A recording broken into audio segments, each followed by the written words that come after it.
Hello, everyone, and welcome. My name is Blair Matthews, and I'm one of the joint conveners of the Espsig with my colleague, Milena Tanasiewicz. It gives me great pleasure to welcome you all here today to our annual Espsig Open Forum. Whether you're a member or new to IA we hope you enjoy the day. For those of you who are new or unfamiliar with what we do, we are IA English for Specific Purposes special interest group, and we support language teaching professionals in ESP, EAP, EOP, EPP, EMI, CLIL, or any other acronym that you can suggest. We have over 300 members who regularly attend our conferences and webinars, and we publish a biannual peer-reviewed journal, Professional and Academic English. A little bit of housekeeping, please. Gemma, do you mind the next slide? So we'll be documenting today's event by taking screenshots throughout to post on our social media.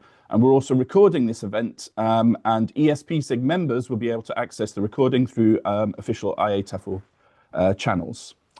Next slide. So today we have a number of activities arranged. First, I think someone's going to share the program. I've just shared the program in the chat, so please do follow along. We start with a little bit more of a formal introduction to Espsig's activities, followed by our first round of talks, including from our sponsor, TESOL ESPIS, our sister organization in the United States. Then we have more information on our SIG before returning with a presentation from our sponsors, Express Publishing, and our final round of talks. Please do stay till the end and our prize draw, where we'll be giving away 5 books to attendees, which you won't want to miss. Okay. Next slide, please. Your screen sharing, so I'm not sure.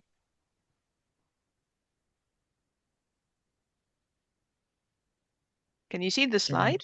No. No? I'm sharing. What we see is the program. We kind of switched to it. Aims of today's event? Yeah, no. I can see a screen, but I can't see the slides, I'm afraid. Yeah, this is right. There you go. Yeah, so the aim of today's event, sorry about that. So the aim today is to share our SIG activities. So we'll begin with meeting a more formal introduction, as I said, to the IA committee, or the Espsig committee, and an introduction to our main objectives and our publications. And it's also an opportunity for us to get to know you as our members or future members, and that we hope you may get involved in some way. If you have any questions, please do type them in the question and answer box or in the chat, and they'll be picked up. We'll do our best to answer them, time allowing. And if you have any specific questions from presenters, we'll be sharing their email addresses at the end. Okay. So over to my co-convener, Milena, to start the introductions. Thank you very much, Blair. Thank you all for joining us for our annual online open forum.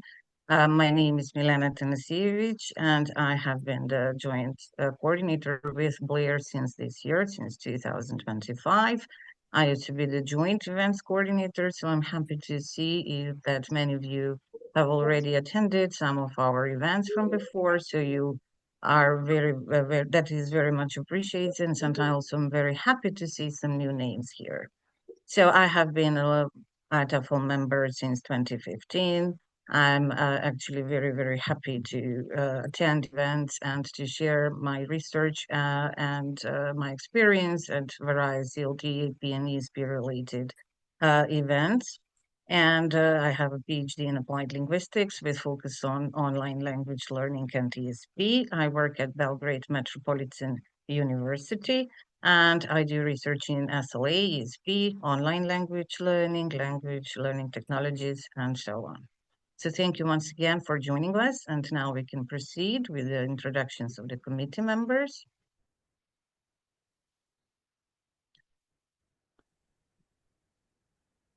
Next slide. Okay, so it's my turn again. So my name is Blair Matthews. I've been the joint coordinator since last April with Milena. And previously, I was on the committee as the web coordinator from 2021. My background is I've worked in TESOL and EAP for over 20 years. I'm currently teach in teacher education and researcher education at the University of St Andrews, where I'm also course director of our new Masters in Digital Education, which only has 3 students on it at the moment, but hopefully will grow. I'm also external examiner at the University of Glasgow School of Languages, and I dabble a little bit in educational research, particularly in international education, technology, and social theory, particularly student and teacher agency, and increasingly digital ethics, particularly around generative AI. Thank you. Oh, and Chris. So Chris couldn't be here today, so I'm going to be introducing her. So Chris is our social media officer. And she's been in post since September 21, but she's been a member of IATEFL since 2013. She has her background in public relations and ELT management, and she has a degree in adult education. She currently works at a medium-sized university in Germany, and she's just to put it out there, she does a fantastic job on the social media. Yeah, so next slide, please.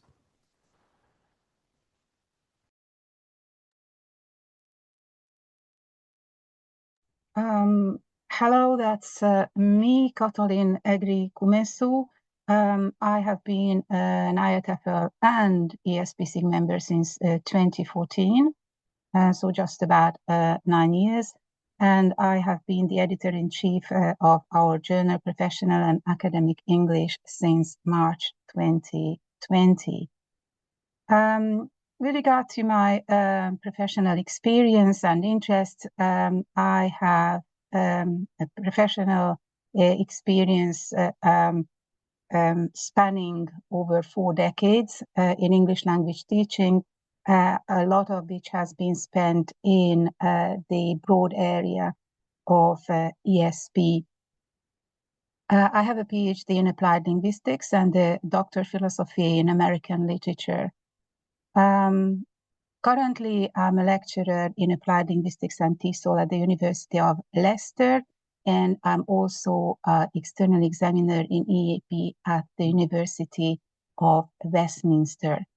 I'm also a member of other professional organizations and research groups, for example, the British Association of Applied Linguistics, the Evaluation and Assessment Research Group at Oslo-Met, and the international research group LangFlow.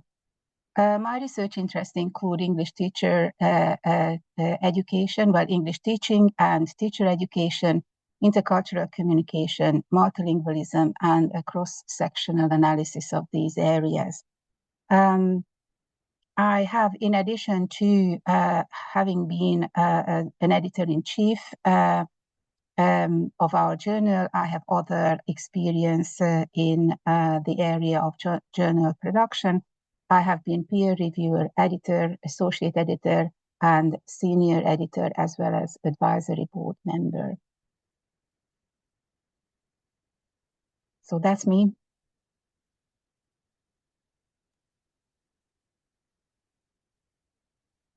Hello, I'm Dolon Gupta. I have been an IATEFL member since 2016. I won the scholarship in 2022.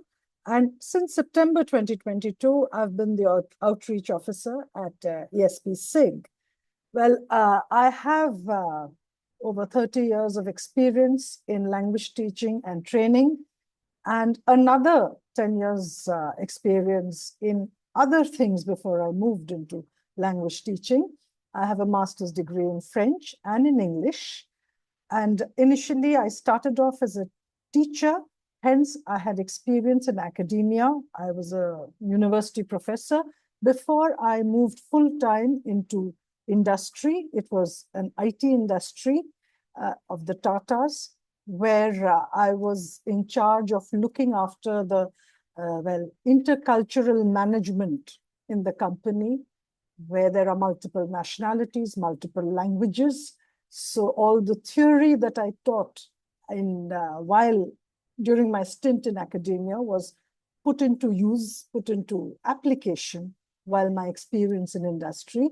And this is where my focus began much more on English language teaching, ESP especially.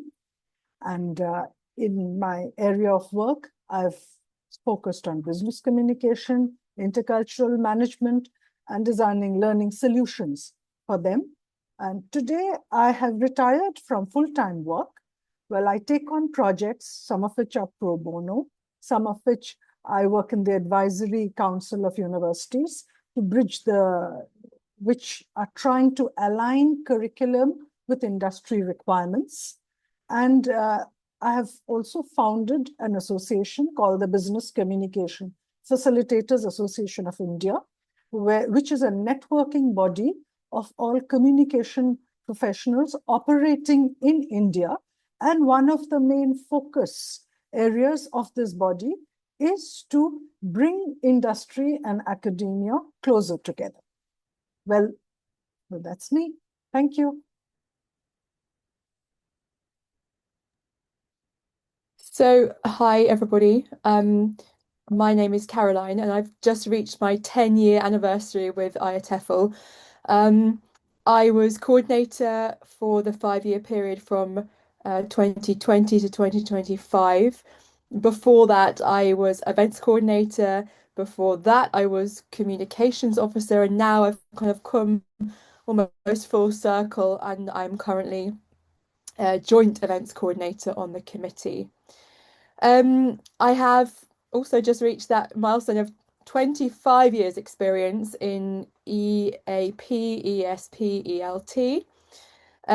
I have a PhD in applied linguistics with a focus on second language acquisition, and my job is a lecturer in English at the Zurich University of Applied Sciences here in Switzerland, where I teach primarily ESP and EAP in 2 schools, namely Life Sciences and Facility Management, and also the School of Health. My research interests include the testing of ESP and EAP in higher education, something, of course, which nowadays is particularly prevalent in all of our minds with with AI becoming so much stronger. But also the role of EAP within ESP and how to design ESP courses with the current climate in mind. So yes, that's me. Thank you. Hello, my name is Gemma and I'm the scholarships manager of the ESP SIG committee. I've been in the post now for 2 years, so since December 2023.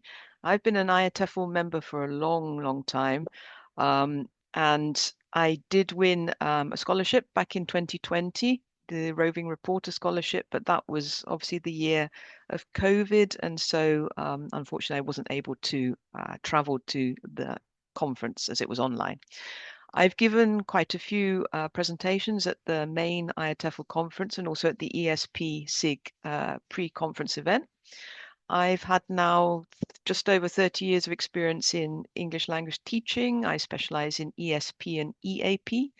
I gained my PhD at Aston University in ESP, especially on syllabus design for my students at university. I work in Italy, in the German-speaking area of Italy. If you're familiar with that, in the Alps is Bozen and Bolzano.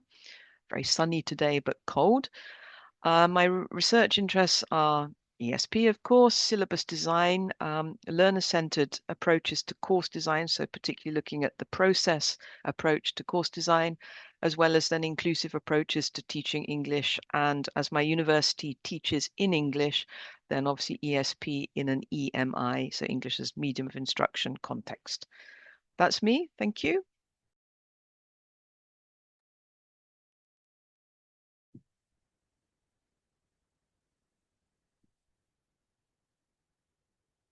Okay, thank you everyone. My name is Sonja Prejolj and I come from Bosnia and Herzegovina. So my role on the ESP SIG committee is relatively new, so I'm quite inexperienced. However, very much looking forward to be working with the committee. This is my 2nd year and I've been a joint events and webinar coordinator, so since September 2024. My professional experience and interests. So I've been an ELT professional working in the library for 20 years. So I'm both. I'm combining my roles my two roles as a librarian, as an English teacher. So I have a BA in English Language and Literature from the University of Banja Luka in Bosnia and Herzegovina, when I'm based, and this is where I am born as well. As I said, my current position in the library is the senior librarian and professional assistant for English Language and Literature. I'm also facilitating two programs currently that are open to the general audience. One of them is conversational English and another one is extensive reading program. So my research interests are lifelong learning programs in English at libraries, lexical approach to English and independent learning and reading. That will be from me, and thank you all.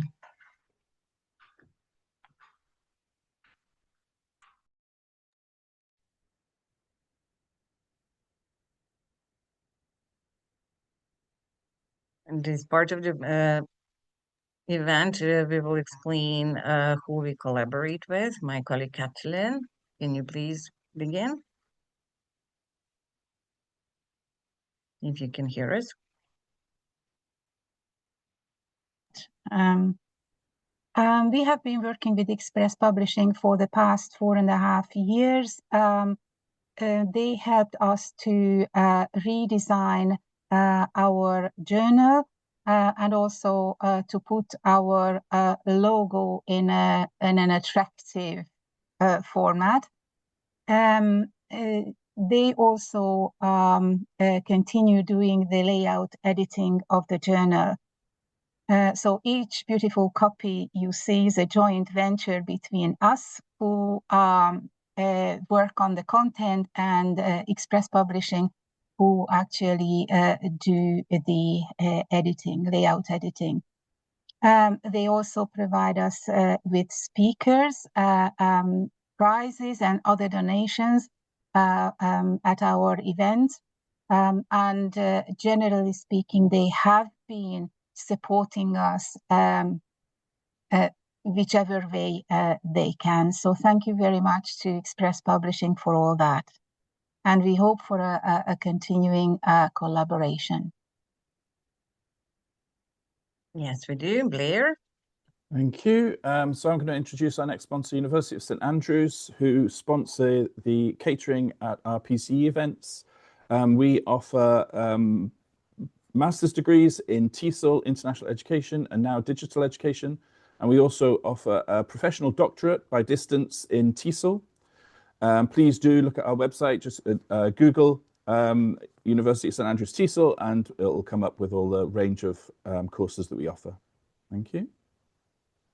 Thank you very much. And I will be introducing our partners from TESOL, as Blair mentioned at the beginning, our sisters organization in the United States. So our colleagues from the ESP interest section at TESOL are working with us, and we're working with them on suggesting and bringing to you webinars or workshops, mutual publications, and events.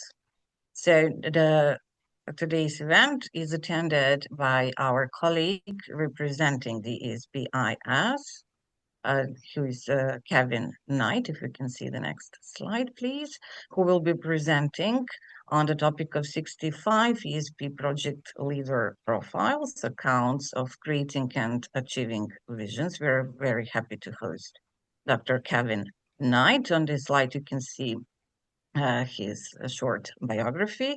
What I can state is that he's a professor in the Department of International Communication of Kent University and in Japan.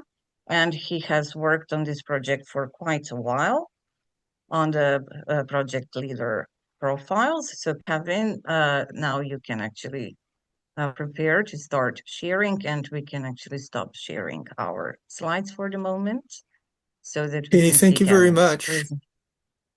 Okay. Thank you for being I'm with happy us to and do that. presenting. Okay. Thank you very much for the very kind introduction. I'm very excited to be here to be able to share this with you. And I have a limited time, so I'll try to go through all of this very quickly.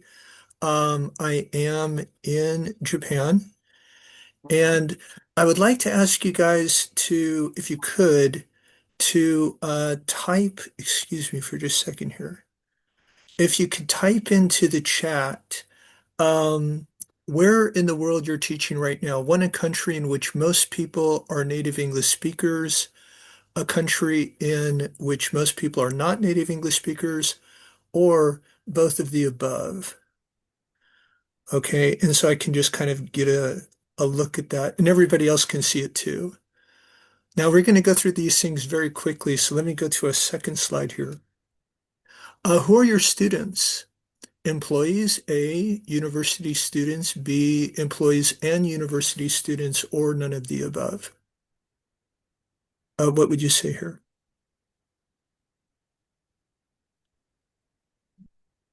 Okay, and let me continue then with my next slide. So basically in TESOL International Association, I've had different roles. I've been an EOS, English for Occupational Settings representative. I've been the chair.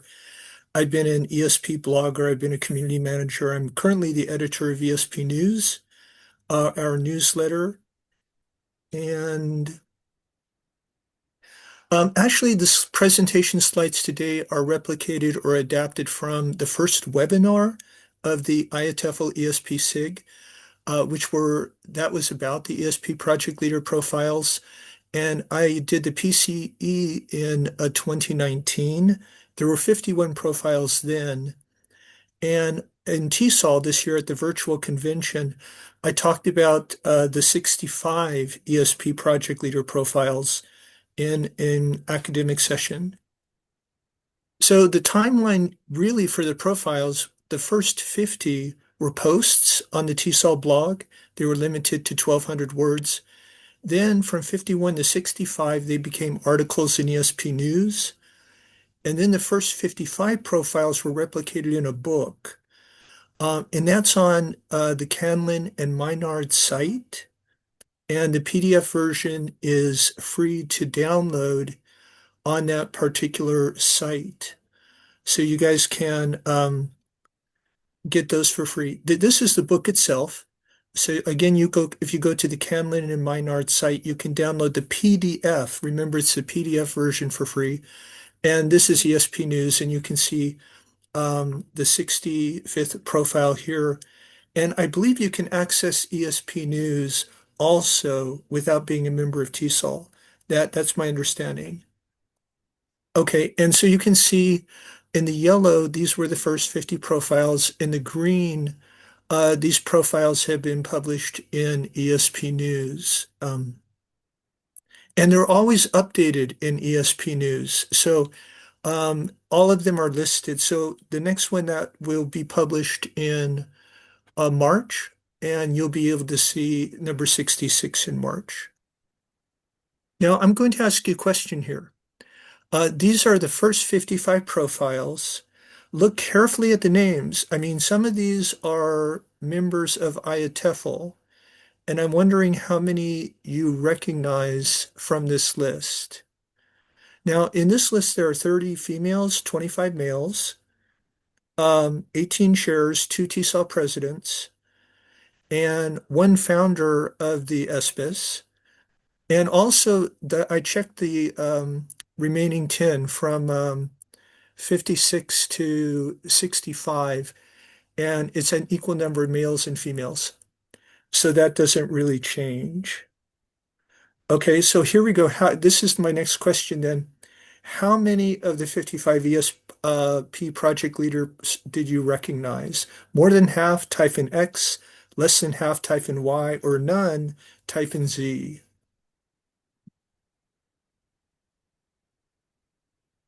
Okay. But when I had done something similar to this years ago, I think most people were typing in Y. Now, I think you would know Caroline, right? That's right. So and you know me. So you should at least say Y, I would hope. I was hoping people would recognize that for sure. Okay. And let's see. So why were the profiles created during an ESPIS open meeting? Actually, a discussion group came up with the suggestion we should have regular profiles of practitioners to share what people are up to and compare projects. And two other reasons, actually. I was doing my PhD research at the time on leadership conceptualization and leadership communication for leadership development. And so it made sense to me to focus on professional communication of ESP project leaders. And again, for professional development, so we could share how people were doing different things. And then I was an ESP blogger for TESOL International Association, and I had 143 posts during that time. But again, 50 of those became profiles. Okay, so these are some descriptions of the profiles themselves. They're a nice way to communicate what we do, and they offer practical experience-based advice for fellow ESPers around the world. I stop and read each new one you post and feel my knowledge of leadership, different practices, and the state of the field are enhanced. So here I have to ask you a question about leadership, and I'll ask you to type in again, please. With which statement about leadership do you agree more? A small a leader's primary role is producing superior performance or results. Or small b, a leader's primary role is making meaning. Which one do you agree with more?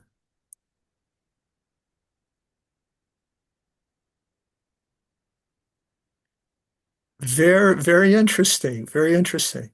No, I always really enjoy seeing what you guys are thinking and how you're interpreting this. Now, there's not a right or wrong question. These were from Harvard Business School. They were doing research right after the Lehman shock, and they put together a colloquium, rather, of all of their research. And these were a couple of the research directions. Okay, so there is no right or wrong answer, but I use these as interview questions. But for me, leadership became a communication process consisting of two parts.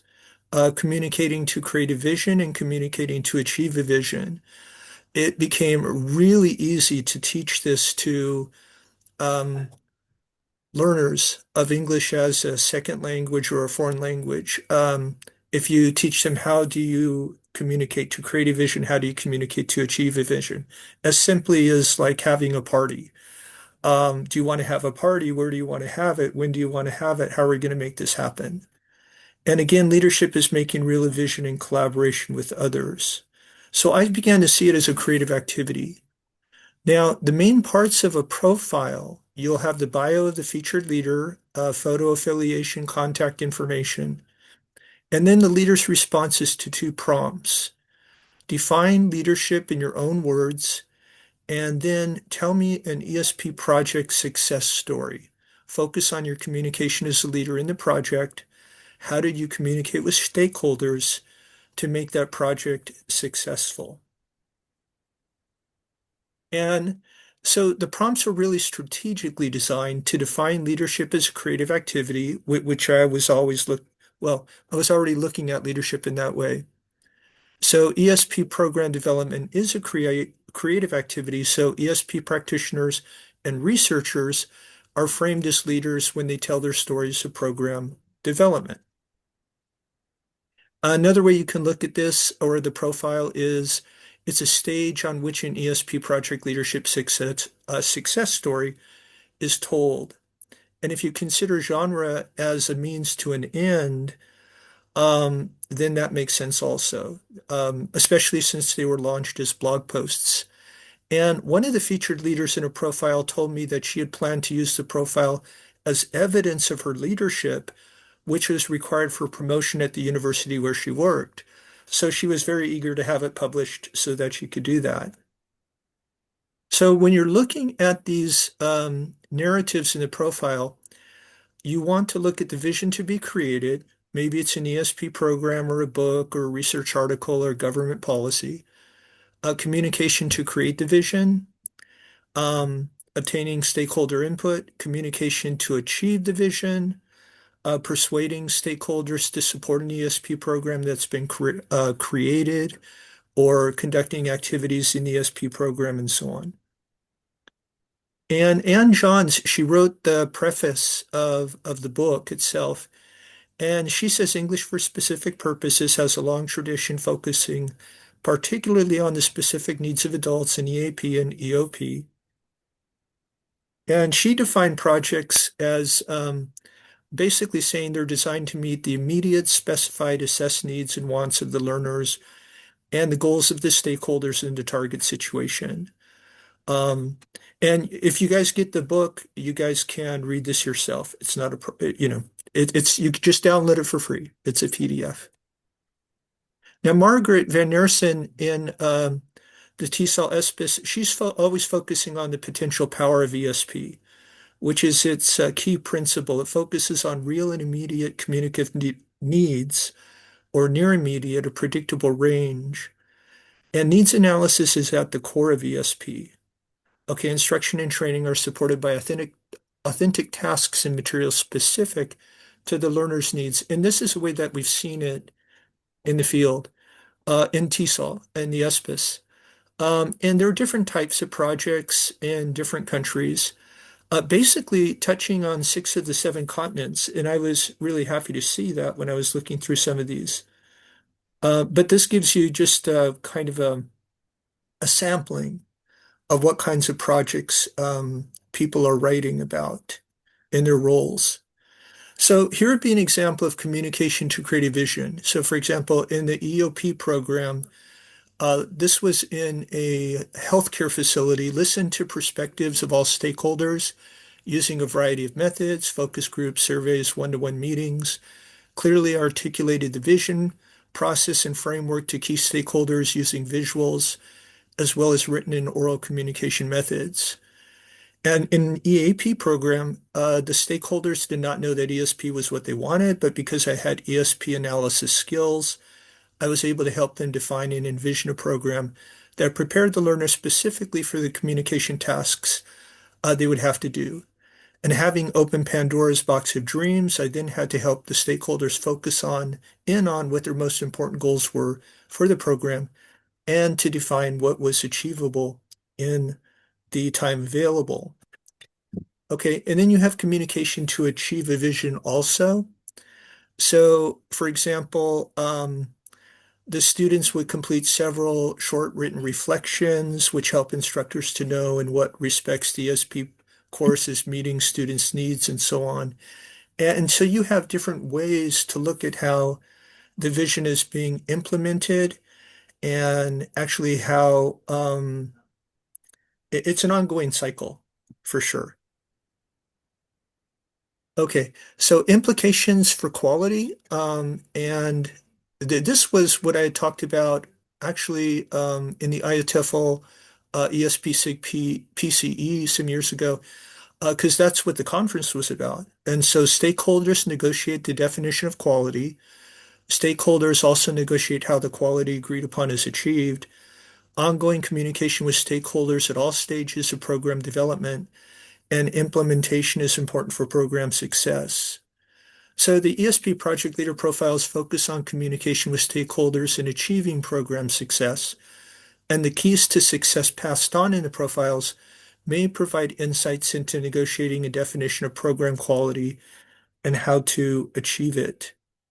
Okay, now I only have time really to just show you part of one profile here, and this is related to international civil aviation policy or an organization policy.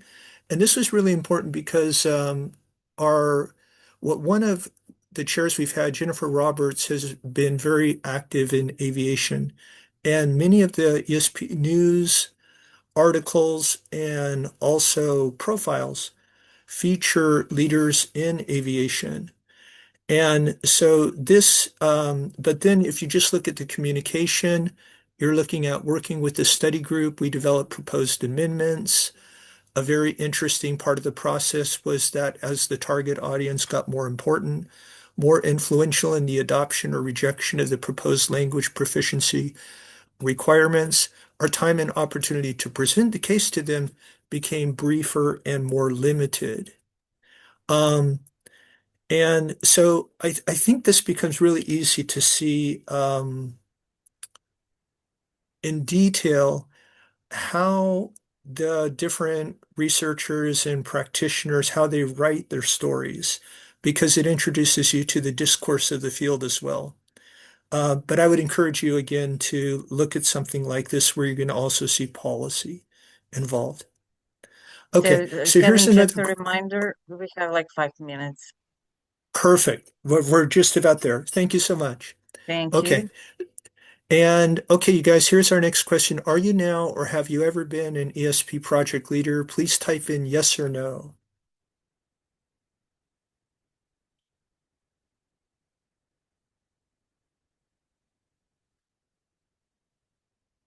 Okay. So the last thing I'm going to show it with you, you guys here, is I was looking at ChatGPT, and I was looking for what ChatGPT, what they would take away from some of these profiles. And I found this kind of interesting. So they talk about top lessons or takeaways. So leadership is contextual and evolving.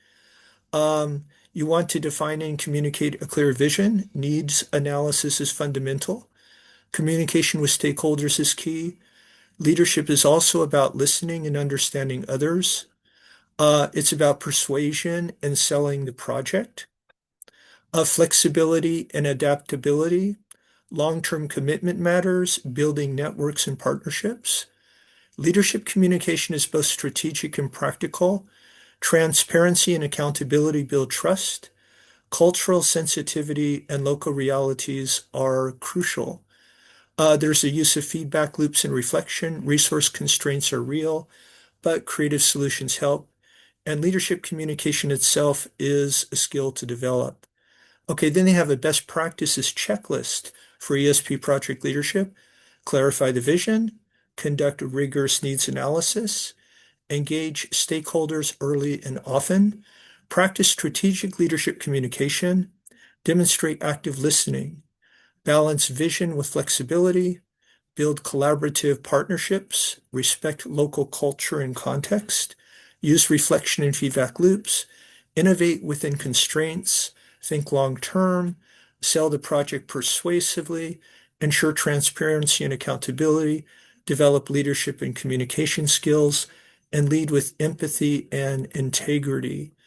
Okay, and then finally, 7 points I think here. The ideal model profile will likely involve in the following key ways. Profiles would be more data-informed and multimodal. Reflection will be deeper, faster, and AI supported. Profiles will be contextualized with global models. Writing will be co-created, not solo. Profiles will include AI integration as part of leadership practice. Profiles would be used as learning artifacts, and ethical and human elements will become more central. So the final thought here is in the near future, the ideal ESP project leader profile will not just be a story about leadership. It will be a demonstration of leadership and how it's written and in how it's shared and how it models ethical human-centered use of AI in global education. So my final thought was the ESP project leader profile showcase our efforts as leaders of learning. These are some resources, and thank you very much for co-creating, reading, and sharing the ESP project leader profiles. And I think I just met my time. Yes, of course you did. Thank you. Thank you very much, Kevin. It was very interesting. And thank you very much for representing TESOL ESPIS at our event. So Well, we can thank now you very proceed. much. Thank you. So now we can proceed over to Caroline. Yes, good. Thank you very much, Kevin, again from my side. So welcome to the first group of pop-up presentations today, which, as was said before, gives our members the chance to share with you what they are currently working on. This is the first group. We have a second group a little bit later, which Sonia will introduce. So I would like to ask our first speaker to get ready. So Emna, who is assistant professor in the military academy in Tunisia, and she's talking about how to boost ESP teachers' professional development. So if I can ask Emna now to start sharing her screen, and you have 7 minutes. The floor is yours.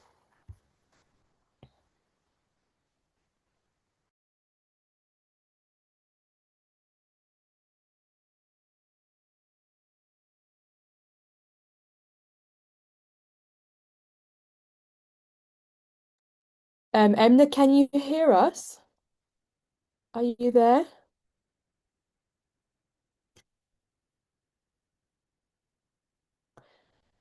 Okay, maybe the best thing to do would be to come to Roz, because I can see Roz is ready and raring to go, and then we'll come back to Emna afterwards. Hopefully things will be technologically a little bit clearer.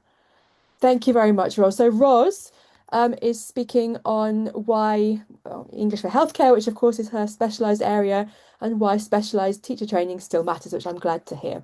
Roz, thank you very much. The floor is yours.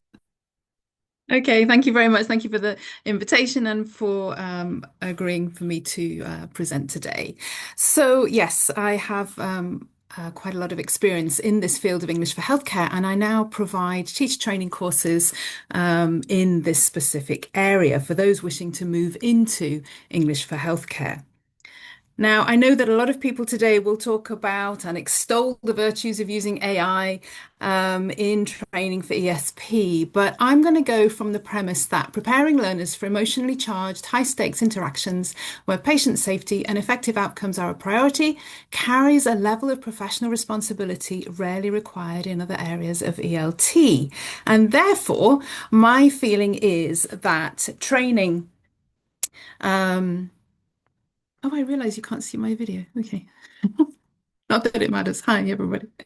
In that teacher training in this field warrants a little bit more than a cursory hour spent on ChatGPT. But first of all, a little quiz for you. Well, if I can move my... Oh, here we go. Right, so a little quiz. I've got some examples of some of the abbreviations and acronyms that we use in this field, and I'm just going to give you 30 seconds to write in the chat if you know what these are examples of. So some of them may be familiar to you, and I'm just intrigued to know what are these examples of. Oh, I've even given... I can't actually see the chat, so I'm not sure if are there any answers in there. I'm not sure. لا بنحضر فيه. Okay, do you want to stay here, Hamid? Just wait on breakfast. Okay. Okay, so IELTS, yeah. Proficiency tests. Thank you, Farah. That's interesting.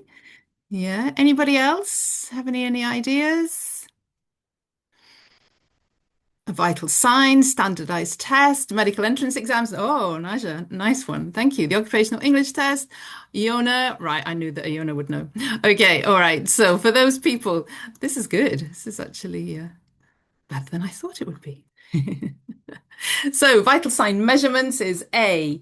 Proficiency exams accepted for healthcare professionals is B. USMLE or equivalency exams. D are pain assessment tools, and E are a set of clinical communications models. And we use all of these in patient communication skills. Now, where ChatGPT and I agree is that teachers need to know not simply the language that is used in clinical communication skills, but why it's used and how it actually works. But my feeling is that, specialized teacher training can do the heavy lifting. ChatGPT has a place, has a role, but I do feel that specialized teacher training is there in the beginning to do the heavy lifting. You can do searches on ChatGPT, on Google, etc. But how do you know that what you're finding is effective, that what you're finding is authentic, that ChatGPT isn't hallucinating? And then once you've found all these elements, how do you put them all together? Well, a good teacher training course will provide you with the right approach. Not only that, but a rationale for why that approach is appropriate for teaching trainers, for teaching healthcare professionals.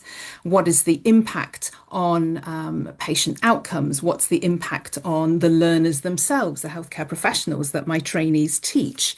And are the skills that you're training transferable?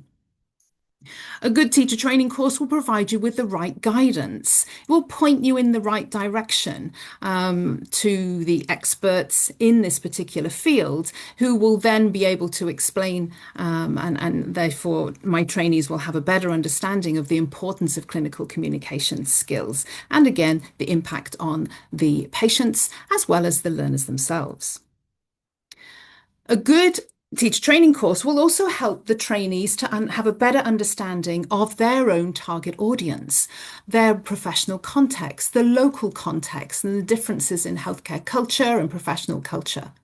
It'll also point my trainees, or point trainees in this area, towards an evidence-based approach, and therefore a more appropriate pedagogy for our particular target audience. So healthcare professionals, they like to know that everything that they study is evidence-based.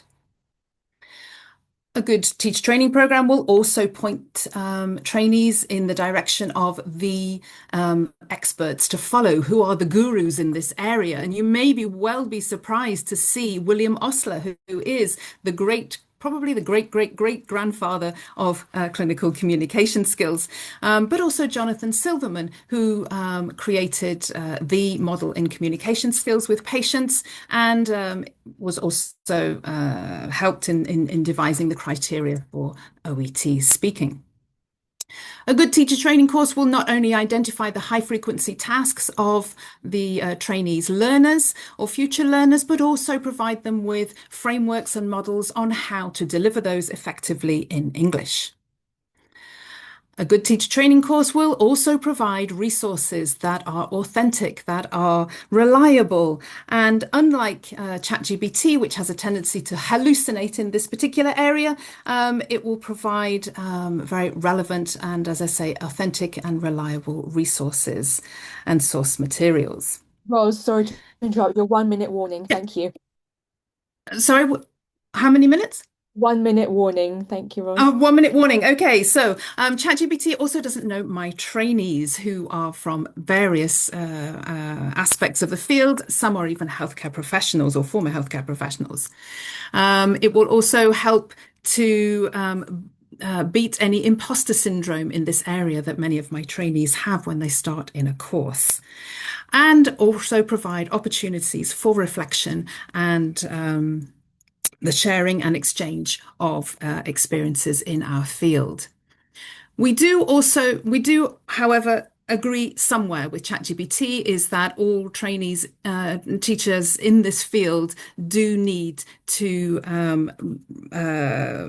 sort of get their the need for a skilled human supervision. So I'm stumbling here on my words. Apologies. And what I mean by that is that they do need to refer to experts in the field in terms of ensuring clinical accuracy and verifying content. So, as I say, specialized teacher training does the heavy lifting. Why does it still matter? Because you don't know what you don't know. Thank you. Wonderful. Sorry, it was a little rushed at the end. I apologize. Thank you very much, Rose. We appreciate your contribution. If we could go back to our slides, and we will now introduce the second speaker. Emna has told us she's now ready to go. So I'd like to welcome her again, talking about how to boost ESP teachers' professional development. Emna, thank you very much. The floor is yours. Hello, good morning, everyone. I'm happy to be with you today, and I'm sorry for the technical problem that I had a few minutes ago. Hello, everyone. I'm happy. Thank you, Ross, for your interesting presentation.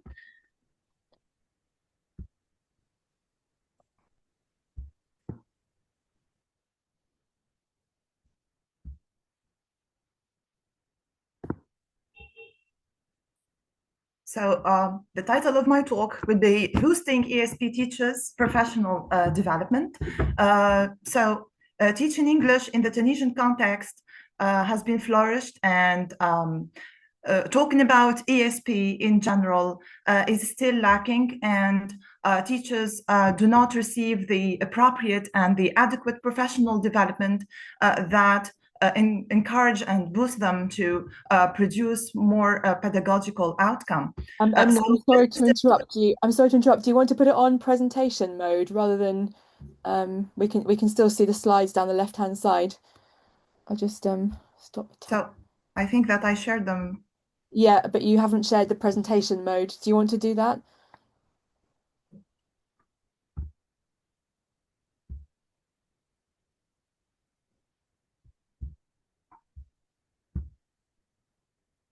Yeah, bottom right-hand side, put it into presentation mode. Yeah.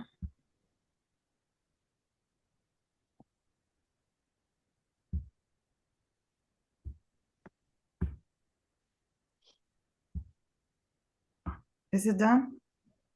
No, we can still see your mode or editing mode, as it were. Can you see bottom, but beneath your slides on the right-hand side, there's a little button that you click to enter full presentation mode. Yeah.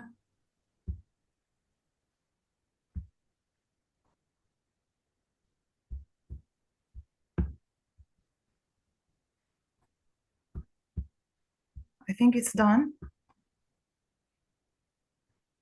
Not as far as I can see. Okay, perhaps because of time, we'll just carry on as we were. Thank you. Okay, so can I maybe talk orally and... Yes, yeah, please go ahead. I'll stop the time, so I'll start again now. Thanks. Okay, thank you. I'm stuck here, so I have... Excuse me. You know, technical problems are problematic in online meetings. So talking about ESP teachers among Tunisian teachers in the Tunisian context is overwhelmed with different kind of problems and challenges. So this is the catalyst of my talk today, and I want to draw the attention to the deficiencies that ESP teachers face in their day-to-day basis. And that's really problematic for many of them. And I'm one of them, since I'm teaching the military academy and I'm teaching cadets. And I face this kind of a challenge and dichotomy between teaching EFL and how to adapt my teaching strategies and the teaching techniques into incorporating ESP programs and meeting students' needs and students' expectations in general. One of the problems Tunisian teachers face in the ESP context is the lack of professional development, especially the continuous one. Maybe this has to be related to a different sort of causes, such as the economic, maybe the lack of fund, the lack of maybe the lack of presence of scholarships in our context, comparing to other countries, for example. Also, the teaching, the long teaching hours for many teachers. So the programs is overloaded and teachers are teaching many hours, and this represents a shackle for their continuous professional development, since this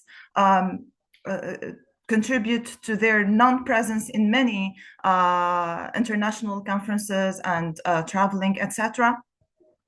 Also, something very important to talk about is the lack of their training in the pre-service era. So in the program of the training of teachers, there is a lack of ESP training and the lack of focus on this kind in particular area.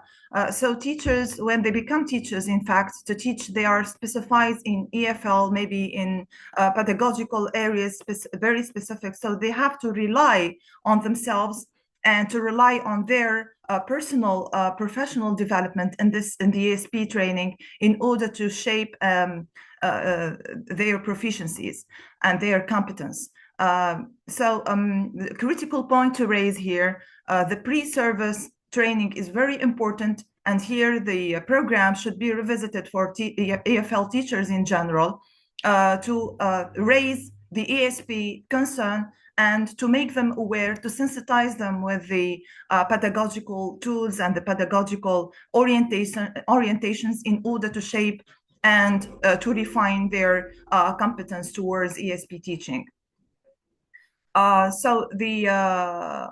Maybe the institutional challenges also play a great role since this is not an established, ESP is not an established, area, since we don't have teachers who are specialized in ESP.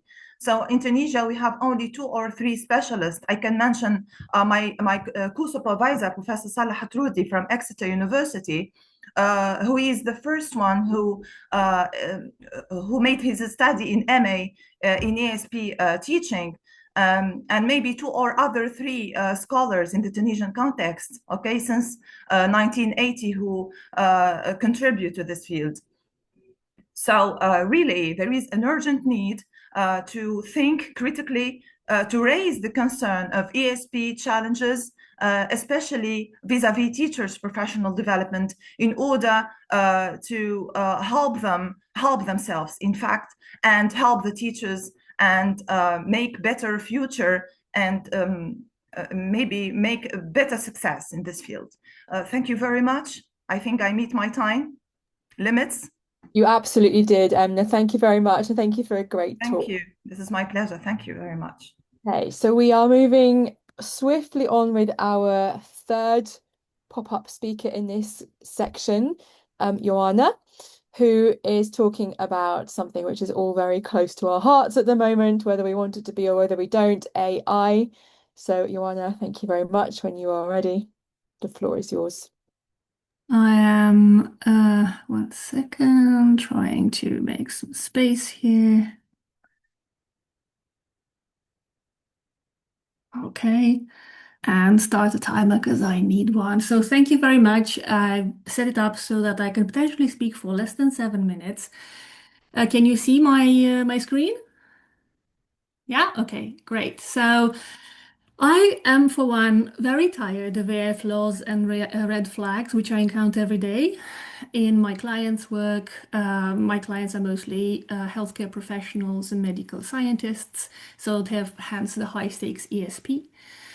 And I'm becoming, I used to be a very an enthusiast of new technology, and my enthusiasm is deteriorating, so to say, but I'm not giving up. So today I just want to put it out there that I am interested in now, rather than in giving up, I'm interested in actually using the actual flaws and the red flags as learning material. So that's been a shift that has helped me go from despair to I don't know, being productive again with this, and because today the time is short and we just want to share, what we're interested in, I'll be going very briefly through that. But in January, I will go in depth at a webinar for TESOL ESP, and which is free. I'll share the link in the chat. And then I'll do some AI detox in Brighton face-to-face, where I will actually do something that has no AI, just, very not even online, especially for high-stakes ESP when you need your privacy and confidentiality.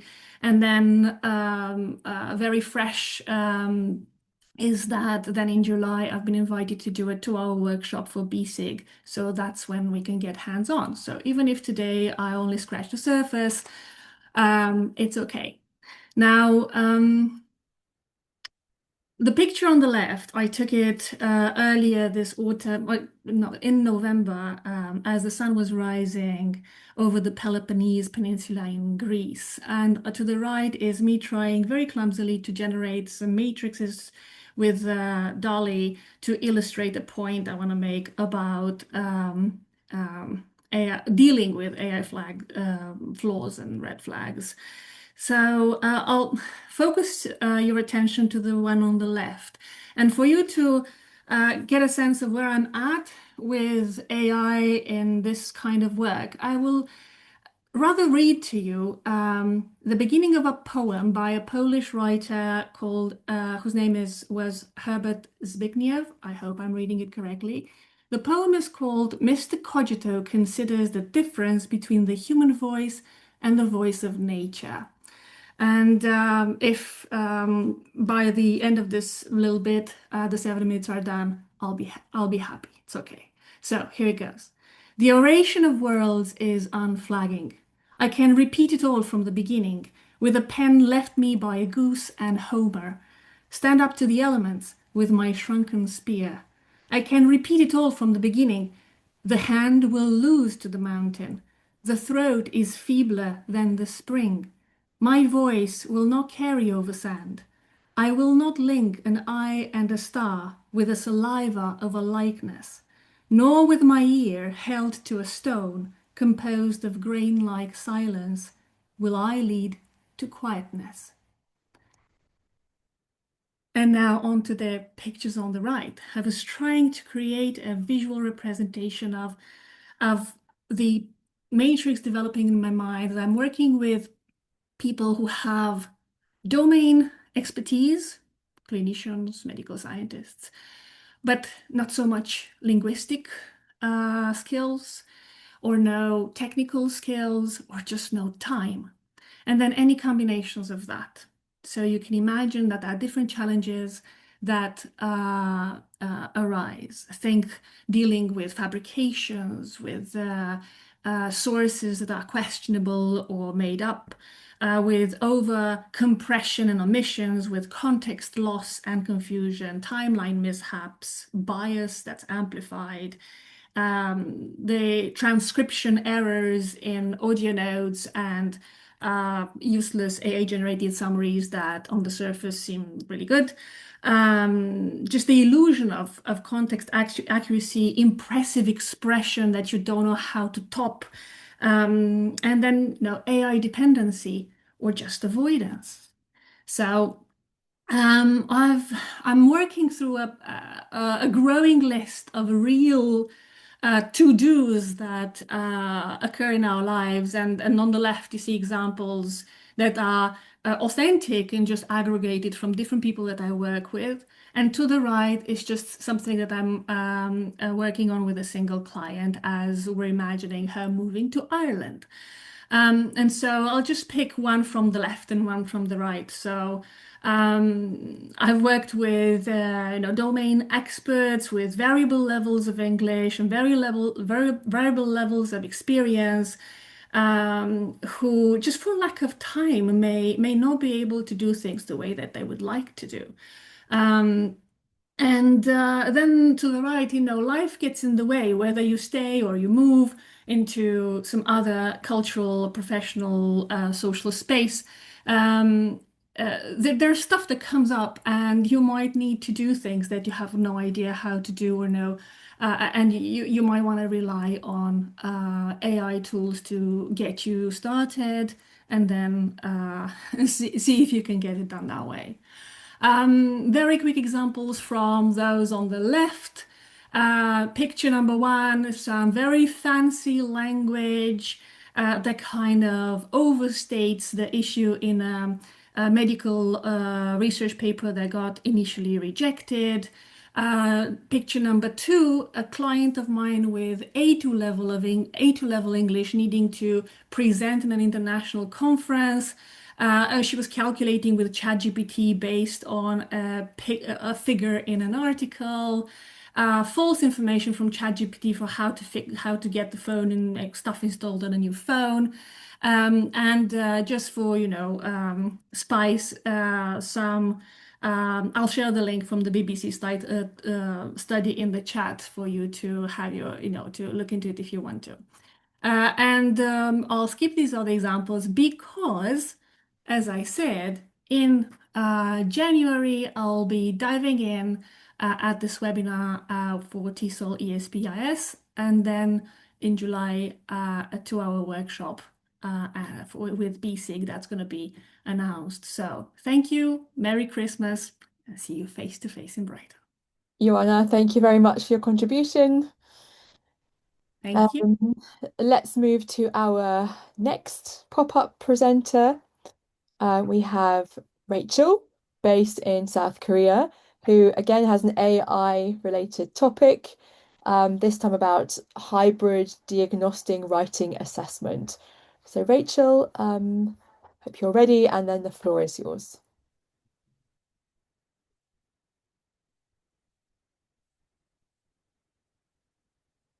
Hello everyone, my name is Yuhi Rachel Kim, representing Rachel's English Laboratory in South Korea and the University of Cambridge as a master's student. First, it is my honor to present here in IATEFL Espsig Forum.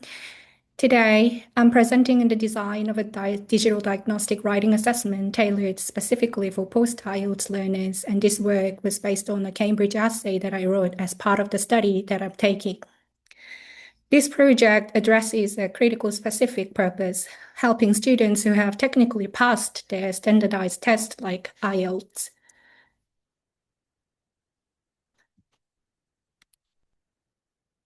But not yet fully ready for university writing.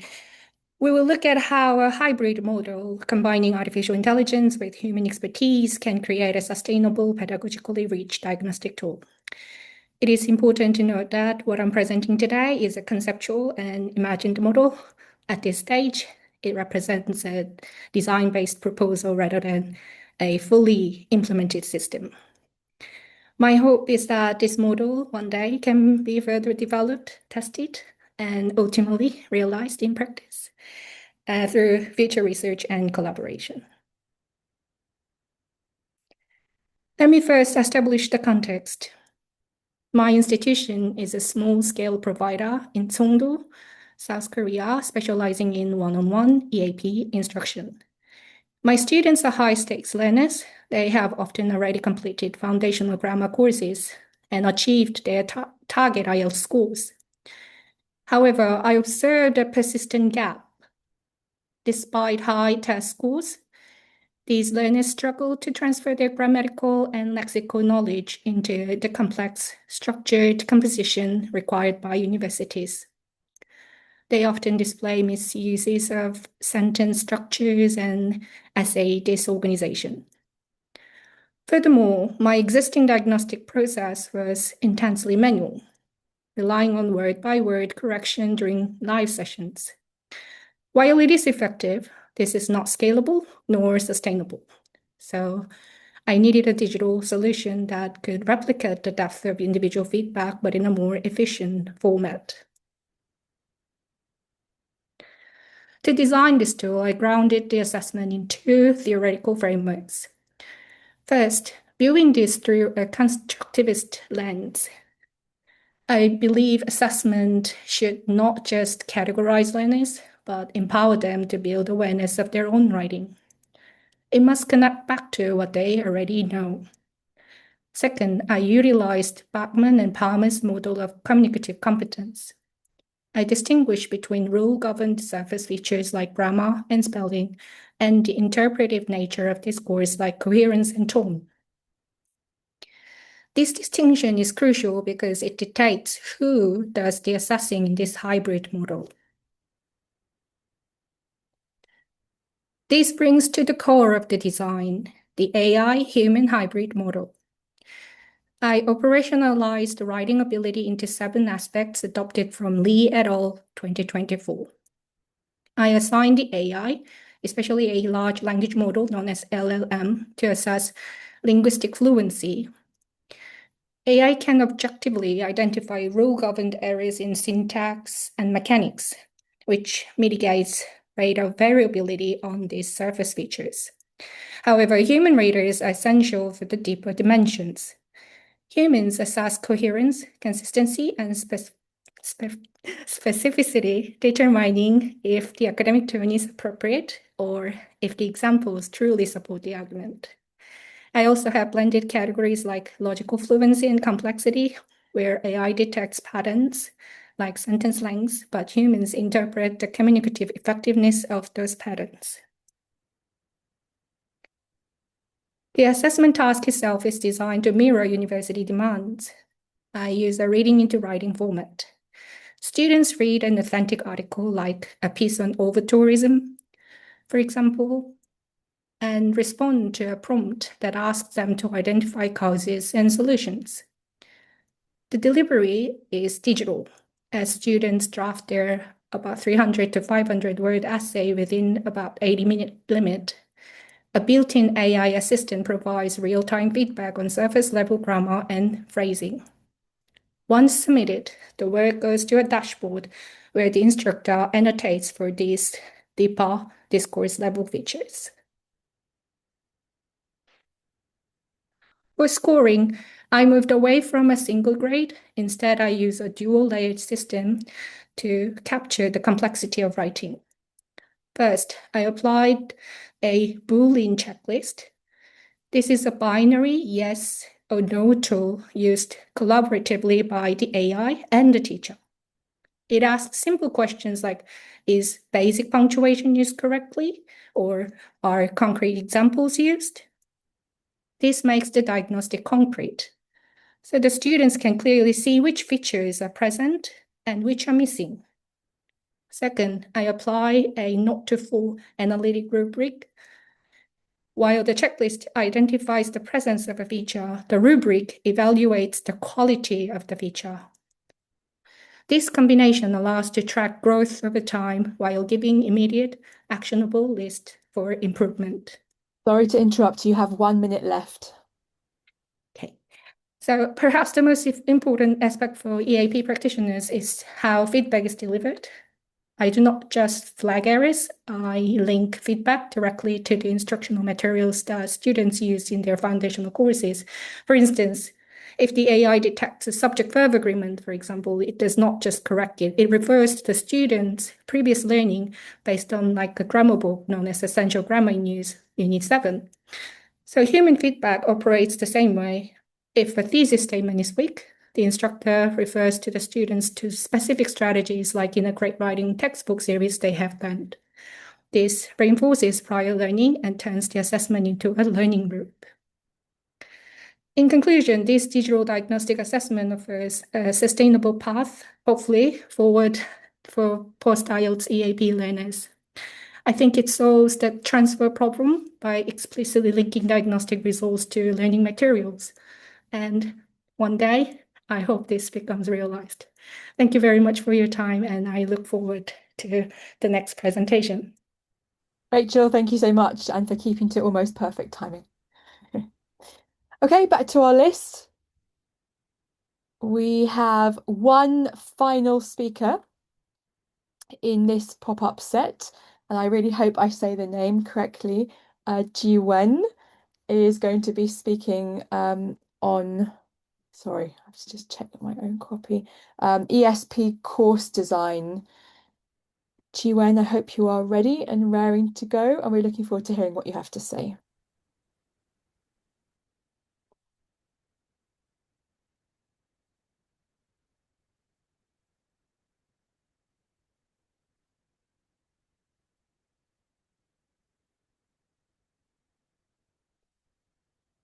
Hello, good morning, good afternoon, and good evening. So can you see my screen?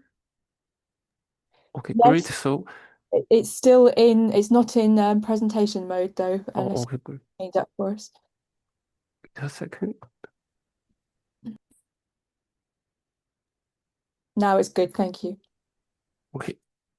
So I believe all of you met a situation that you are required to design a complete English language course, and sometimes in a very limited time frame. I met one before. I was required to design an English for academic purpose course just within 2 days, and but at that time I didn't know this framework. So that is why today I want to introduce this framework. And just as the name of this framework shows, course design can be as easy as ABC. And I believe all of you know this sequence to design an English language course, because when I was learning Delta Module 3, I knew this sequence, and since then I have designed courses following this sequence. And as you already experienced, following this sequence can help to design a course that matches with learners' needs, but it is usually very time consuming. So that is why I like this ABC learning design framework, and this is a type of this module, and actually it is the original one. And this is suitable for teachers, other stakeholders, and even students to join to co-design a course face-to-face. So it's not, it is actually a workshop for course design. And this is the second type, and it is modified for online and also blended learning environment. I joined this with my colleagues to design an English language teacher training course for Asian students. And we used Mira to design to conduct this workshop to design a course together. So as you can see, this framework is very rapid for course design. It's just about 90 minutes, and it is activity based, and also it is depends on some theory.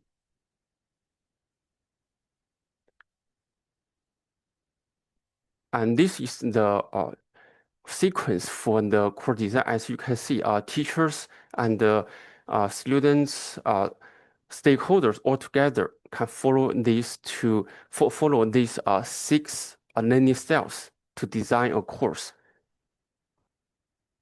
And this diagram is helped to design, and I think this can show we do not need to stick to the sequence of those 6 learning styles. We can just focus on maybe one. Even the focus is about collaboration. We can then first focus on collaboration and to discuss with other teachers. And this is the format of these frameworks. And normally there's a pre-workshop. That means participants do their own research. And now we have generative AI, so this makes it much more quicker.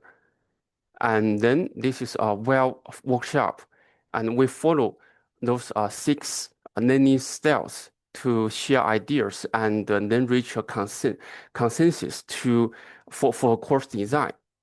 And maybe after the workshop, we may have some other thoughts and want to adapt and even make some changes for the course design. And then we can have the post-workshop discussion. And sometimes, because of some drawbacks of this framework, we may want to change something, and then the post-workshop can be a kind of resource for start a new ABC framework workshop. And those are some learning type guidance. So there are 6 for you to follow. And on the left is the first module. Is the original one. On the left is the online one. So it involves some digital technologies for participants to easy to choose and guide them to soon to reach a kind of like share ideas. So those are 6 cards. So as you may know, every framework has its own risks, and ABC's risk is just think digital technology, including generative AI, as a kind of neutral tools. So we may sometimes rely heavily on technology. We hope we can use technology to solve everything. So this makes teachers cannot identify language learners' needs appropriately. So this may cause the second one mismatches between learning outcomes and the ESP learners' learning needs. Because as you may notice that through the workshop, participants wholly rely on their past experience or maybe their background knowledge on this course to provide some idea, to exchange their ideas to reach a kind of agreement. So sorry to maybe interrupt you. Sorry to interrupt. You have a minute left. Oh, okay. So this may cause, even though we may invite students, previous students, to join this ESP or EAP course to share their ideas, still some mismatches may occur. And the third one is that the hidden curriculum, like intercultural communication, people may not focus on this one, and they may ignore those things. So those are the potential risks. And I met one before. Actually, at that time, I didn't know ABC learning framework, but I and my colleagues started a similar workshop to discuss because our EAP course materials were not suitable for Chinese context. So we discussed, share our ideas to redesign this course to suit Chinese English language learners. So in conclusion, so this ABC can be a time saver, especially when you just have like 1 or 2 days to design a course. And also we can, if our background knowledge, or even though we use generative AI to generate some ideas, still some mismatches occur. We cannot fully meet our ESP learners' English language learning needs. We can start a new one to redesign. So this is normally especially useful for design a new one or redesign your current one. That's what thank you for this opportunity for me to give a presentation. Jiwen, thank you very much for your presentation. That brings us, I believe, to the end of the first pop-ups section. So I'm now going to hand over, I believe, to thank you once again to all 5 speakers. We appreciate you being here. And now I'm going to hand back to Blair, I believe, who's going to give you the financial report. Thank you very much. Some excellent talks there. I really enjoyed all of them, so well done. So I'm just going to spend a little bit of time here on the financial membership report. So our membership is very healthy at the moment. We've got 326 members, which is, I think, the 3rd highest of all 16 SIGs in IATEFL. In terms of the financial reports, so the last figures we have are until the year end 31st of August 2024. We don't have 2025 yet because they haven't been passed by the auditors, so there's a little bit of a lag before we get them. You'll notice that we have a small surplus. The income is slightly higher than the expenditure, but for the past few years, we've been carrying over some previous year's losses. Most of these losses relate to printing costs for the journal. So since last year, we no longer print our own journal, so those costs will no longer be, they'll be sort of amortized over the next few years and will be returned to surplus very soon. I think that's about it for the financials. For future spending plans, we have some plans for potentially free memberships for to recruit participants, yeah, any suggestions for any support that you would like, or anything that we might be able to help with, please do get in touch. We do have a little bit of funds to play with. So yeah, it's supposed to be spent on our members, so please do get in touch. So Chris isn't here, so I'm just going to fill in for her here. So if you want to keep in touch with us, please follow us on Facebook and LinkedIn. You can email us there on the address, and you can use the little QR codes there to follow any updates that we have, are usually on Facebook and LinkedIn first. We no longer use Twitter. The website is here, so any kind of information about events or our journal, please do see our website as a resource for all of our outputs. So thank you. Dola? Hello. Yes, about the outreach. The purpose of outreach is to, well, communicate with all our members as well as potential members. That is to reach information about ESP-SIG objectives, benefits, events to members and non-members. It is also, the purpose is to create visibility and generate interest for ESP-SIG. And for that, we have started two initiatives. One is Let's ESP, where we have informal meetings with our members as well as non-members. You'll find information about it on our social media.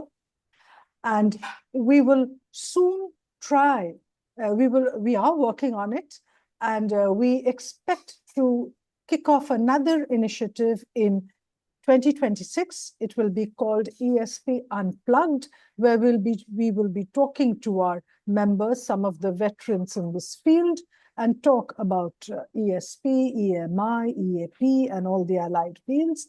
So the purpose of outreach is basically to nurture and value existing and potential members, as well as, of course, increase our ESP-SIG member base. Thank you.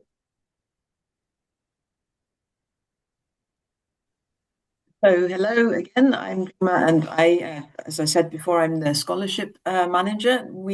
This year in 2025, we had two scholarship winners. One of them you've already seen this morning or this afternoon. Joanna, are you there, Joanna? There she is there, and she was our worthy winner of one of the scholarships. And then Serge is also present here. I've seen his name in the attendees list. So hi to you, Serge, if you are still online. He was the roving reporter winner. So we had the two scholarships this year that gave attendance to the annual conference as well as to the ESP-SIG, our pre-conference event. This coming year, now 2026 in Brighton, we have only one scholarship winner because we decided to amalgamate the two and put it into one. And Raymond is also here somewhere. There he is. He's going to put his camera on. So I'm introducing Raymond to everyone. You'll be listening to him in the second session of the pop-ups, and he's our worthy 2026 winner. And we're looking forward to seeing you in Brighton, Raymond. So if you want more information about the scholarships, the QR code is there. You can see on our website information about that. Thank you very much. I'll move on now to Kathleen. Yes, I'm back. Hi to everyone. I'm going to be talking about our journal, Professional and Academic English, which was first published in 1994 as a newsletter, and issue 30 was the first journal. And up to issue 47, the journal was sponsored by Garnet Education. The journal has two issues per year, one in June and one in December, sometimes with a little bit of delay, but we are all volunteers on the journal. So, and we also depend on IATEFL and also on our publisher, Express Publishing. Although I have to say that Express Publishing does the work really very promptly.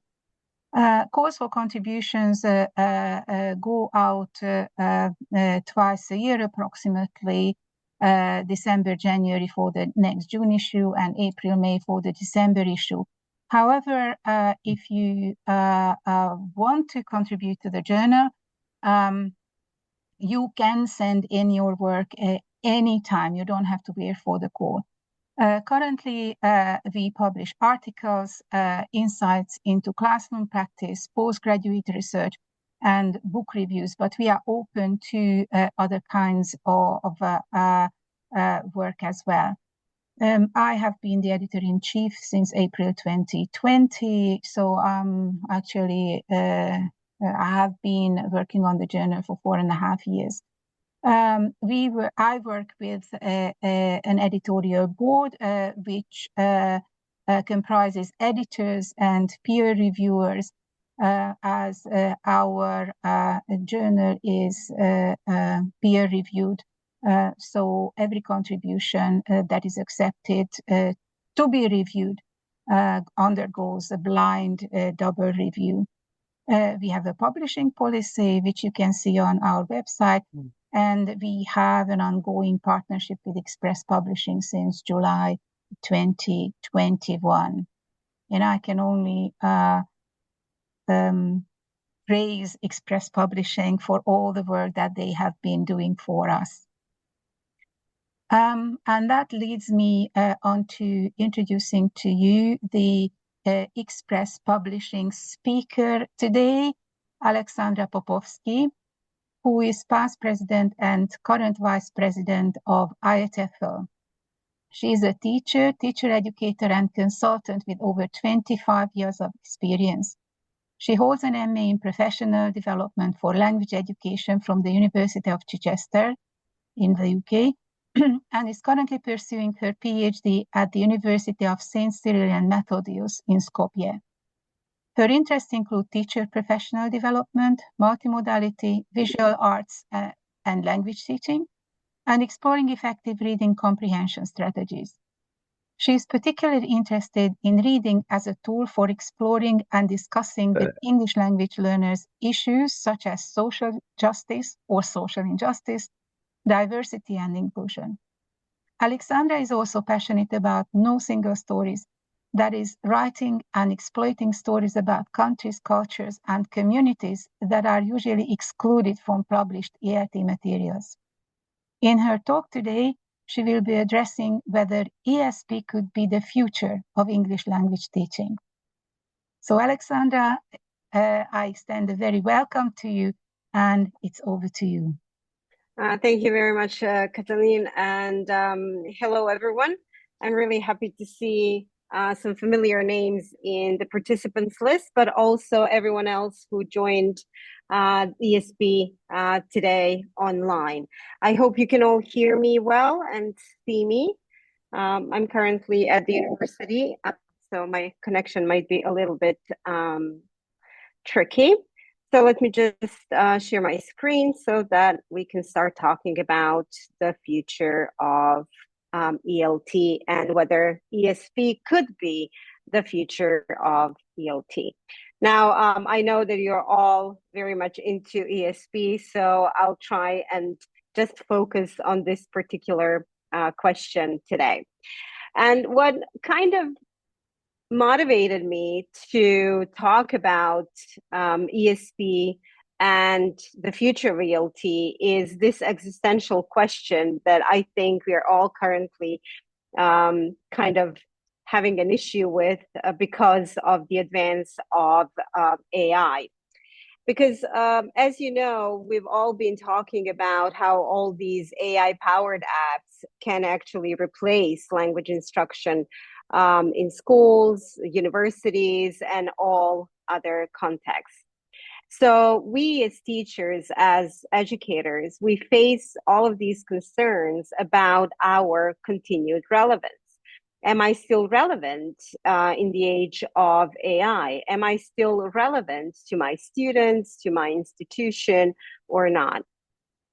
So all of these very traditional roles that we have in education, so not only teachers, but also, let's say, administration that we have at schools, at universities.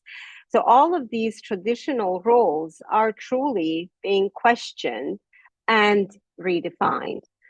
And this is not an easy, actually, question to answer, whether we will still be relevant, not in 10 years' time, but in 5 years' time.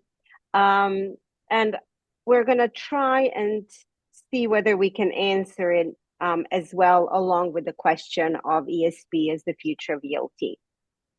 So my answer to this existential question is that teacher development is crucial at this age and time. Why? Because if we develop as teachers, if we continue growing, and if we continue learning, that means that we will be able to be there for our learners. We will be able to add to the importance of the teaching profession, to the process of learning and educating our learners. So teacher development is always, at least for me, priority. So unless you grow and develop as a teacher, you will not be able to stay relevant when it comes to technology and all the changes that we are currently facing in education in different contexts. When we talk about needs analysis, and as you all know, needs analysis is step one when it comes to ESP. Complex needs analysis, it requires human expertise. You cannot rely on AI or technology to do the needs analysis for you. Needs analysis needs that human aspect. And as teachers, we contribute that human aspect, that human expertise to needs analysis. We know what kind of questions we want to have in that analysis. We know what we want to achieve with that analysis, so what the goal is. Also, can you build a relationship with AI, for example? I don't think you can. So relationship building is solely up to the teacher and the learners in a classroom anywhere in the world. And we as teachers provide that contextualized learning for our learners. So these two things depend on us. So this is why teachers are still very much relevant in any context. Also, we, as you know, as ESP experts, you know that cultural knowledge is extremely important. And not only cultural knowledge, but professional as well. So we can integrate that professional and cultural knowledge best. We can recognize different nuances in cultural communication. We can look at different terminology connected to a certain profession that our learners come from. So we are the ones who can bridge that gap between the professional and cultural knowledge and integrate them into one. Now, there are some unique value propositions to ESP, and I hope you will agree with me on these. Well, as you know, ESP combines subject matter and English language teaching and learning. And this is highly motivating to our learners because our students in our classroom, they can actually apply what they learn with us to their main field of study or main field of expertise. So when I, for example, go into a classroom to learn something, I want that knowledge to be applicable in the real world. So for example, today, at the end of my day, I have my Japanese lessons. And the reason why I started learning Japanese is because I want to be able to communicate with my friends and colleagues from Japan. And I would also like to be able to understand the cultural nuances through Japanese language. Also, when it comes to ESP, as you know, ESP requires very deep understanding of specific professional context. And in this case, you are not only English language teachers, you are also becoming subject specialists, profession specialists, because you cannot go into a classroom and teach a group of, I don't know, chemists without actually knowing certain things about chemistry, certain things about processes that are described through chemistry, etc. Also, this leads me to the next value proposition for ESP. ESP actually demands collaboration with content specialists and learners, because our learners are actually the experts in the classroom. It's not just us as teachers. We are language experts, but we may not be experts on a certain subject or certain profession. So we need to see our learners as experts in the classroom as well. And we need to see them also as our sources of knowledge. So we also learn from them. So ESP actually demands this collaboration with content specialists and learners. ESP is also very skills oriented and it's immediately applicable. And when we talk about skills, we do not talk only about language skills, but ESP develops, for example, research skills, right? Because you can analyze a piece of, let's say, scientific article, and your students need to research certain aspects of that article. So they develop their research skills. We always talk about negotiation skills, right? And this is mainly connected to the business side of things. So when we talk about business English, for example. So it's very important for our learners, for our students to develop negotiation skills that they can actually use in their jobs. So all of these skills are immediately applicable in their professional context. Now, one thing that we kind of maybe sometimes either forget or we don't really pay attention to is that difference between the general English classroom and the ESP classroom as well.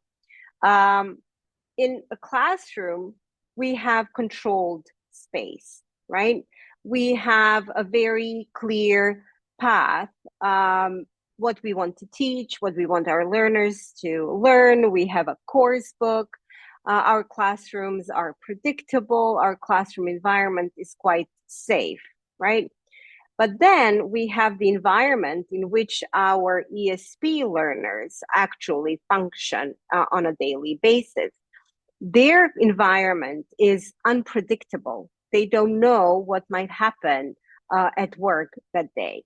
They're very high stakes because if they lack knowledge of, let's say, the English language connected to their profession, they might find themselves in a situation in which they say something that is inappropriate or completely incorrect, and that could cost them a business deal or maybe even their careers. So their environment is very unpredictable, it's complex, and there are high stakes involved.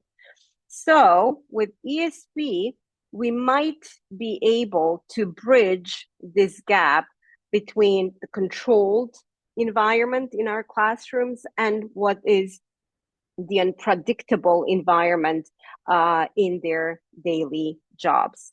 So maybe we can replicate some of that environment that they have every single day at work in our classrooms. And in that way, we can provide them a safe environment in which they can improve their language skills and all other skills that they need.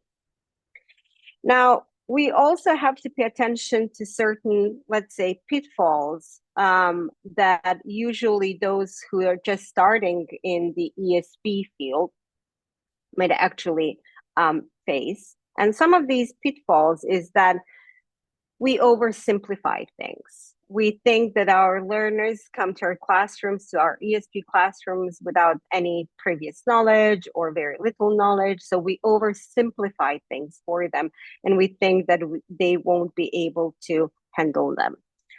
So that's why needs analysis is that step one that we need to do before we actually start designing an ESP course. Also, we kind of think that because we're focusing on ESP that we should neglect the general English, and we actually shouldn't. We need to combine them. We need to find a balance between general English and ESP as well. We also need to question the issue of subject specialists, right? So we think that we are subject specialists when it comes to English, but who is the subject specialist when it comes to the profession of our learners? So we should not be ignoring our learners' expertise. As I mentioned before, our learners in our classroom, they're also sources of knowledge, and we can learn a lot from them as well. Also, we think that ESP needs to have a static curriculum, which is usually something that we have in general English. However, in ESP, the curriculum needs to be updated constantly because of all the changes in all of these different professions. And our classrooms need to reflect these changes, our curriculum as well. Our syllabus needs to reflect the changes happening in that certain profession. And we kind of think that we are isolated from the cultural context. And this is very, very wrong, because we shouldn't forget the cultural context in which our learners operate, work every single day. They also need to be aware of different cultural contexts because they communicate with people from different cultural backgrounds. Now, how can we maybe avoid these pitfalls? Well, needs analysis, as I said before, that's step number one, the most important thing when it comes to ESP. We need to combine general English with ESP. So we should not forget certain aspects of general English, such as grammar, for example. Some of my ESP students, they really, really want to learn proper English grammar. So we need to focus on that. So it's not just the communicative part. We also need to focus on our own professional development. So we also need to become subject specialists in the professions that we have our learners from. So we need to constantly update our knowledge and ask our learners for input. So if we are not quite sure about, let's say, how a conversation would go in a certain context, in a certain professional setting, we can always go to our learners, ask them for some input, for some advice, for some examples. So they, as I said, become sources of knowledge. And also, we need to review and revise our curriculum, our syllabus every year, as I said, because of the constant changes that we have in these very special professions. And we need to focus on intercultural communication. And we always talk about the globalized world that we have now, and it's very, very true. But as I said, we sometimes forget that cultural element. So we need to make sure that all of our classes, all of our lessons have that cultural component where we explore different cultures and how to communicate in these different cultural contexts. Now, could ESB be the future of ELT? I think that it actually might, because it becomes, and it is a framework for teacher relevance in this new digitalized world. So when it comes to ESP, it gives us a framework that in which we can develop professionally, in which we share our human expertise. And this is a framework in which our learners can rely on us as subject specialists, but not only language specialists, also subject specialists in their profession. ESP, as you all know, is very much learner-centered and it's needs-based. So when it comes to ESP, the learner is at the center of everything, basically. Also, when it comes to ESP, I'll go back to my previous point of professional development.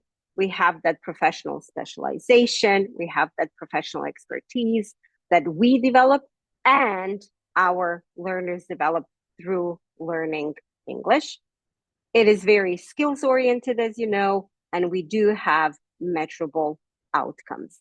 And these are the outcomes that come also from our learners' realities, their actual context. So if they can, remember, if we can bridge that gap between the controlled environment of our classrooms and something that is kind of highly unpredictable in our learners' context, then I think that ESP might be the future of ELT. So if you have any questions about English for Specific Purposes and Express Publishing, you can check out their career paths. They have lots and lots of titles for different professions. And I hope that I kind of made you think about the future of ELT through ESP. So thank you very much.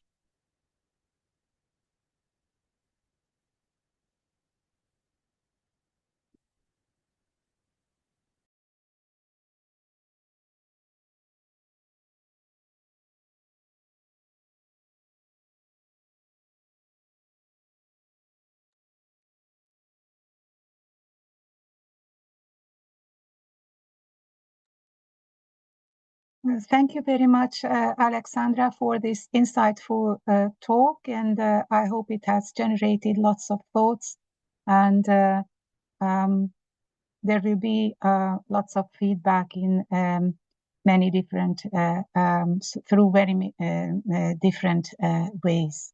Thank you very much again.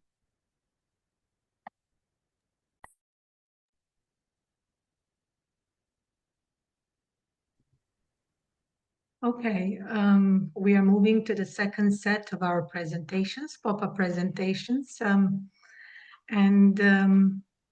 first person in the second set is the speaker named Enoch Mbenza.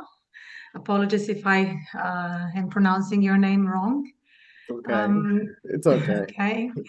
So he's employed at the Department of ELT in Congo American Language Institute, and the title of his talk is Student-Generated Videos to Enhance Communicative Competence in ESP Contexts. So Enoch, if you're ready, the floor is yours. Thank you. Okay, thank you. Let me share.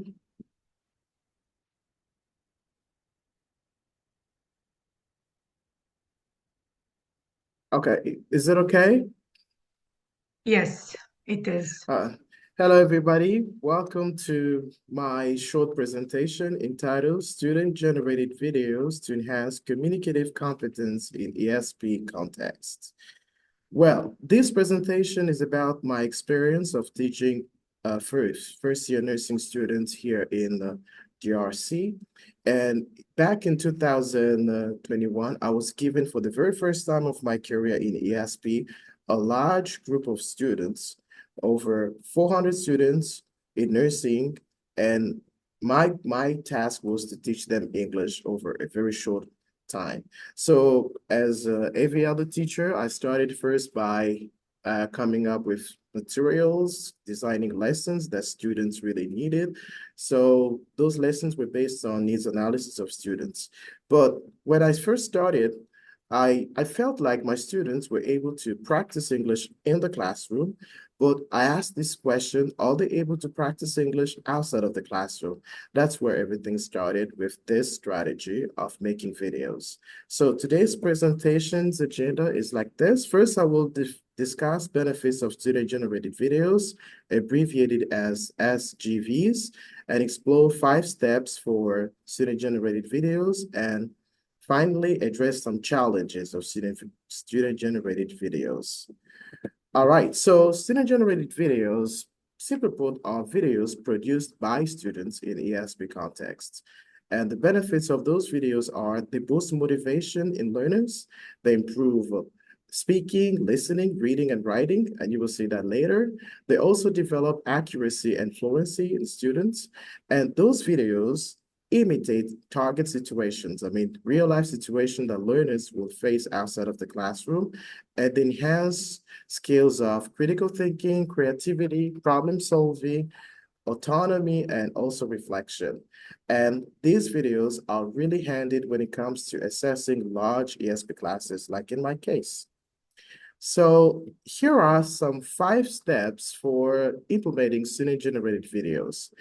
The first one is the teacher explains the task first. This is the purpose of the task because students need to know why they would be making videos and determine groupings. So usually in groups of 4 to 6, depending on the number of students in class, or even 10 students per group.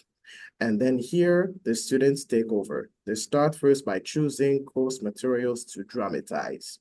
In the second steps, they make scripts. So they brainstorm different scenes in which they will use the materials in real life, and they make up conversations based on those scenes.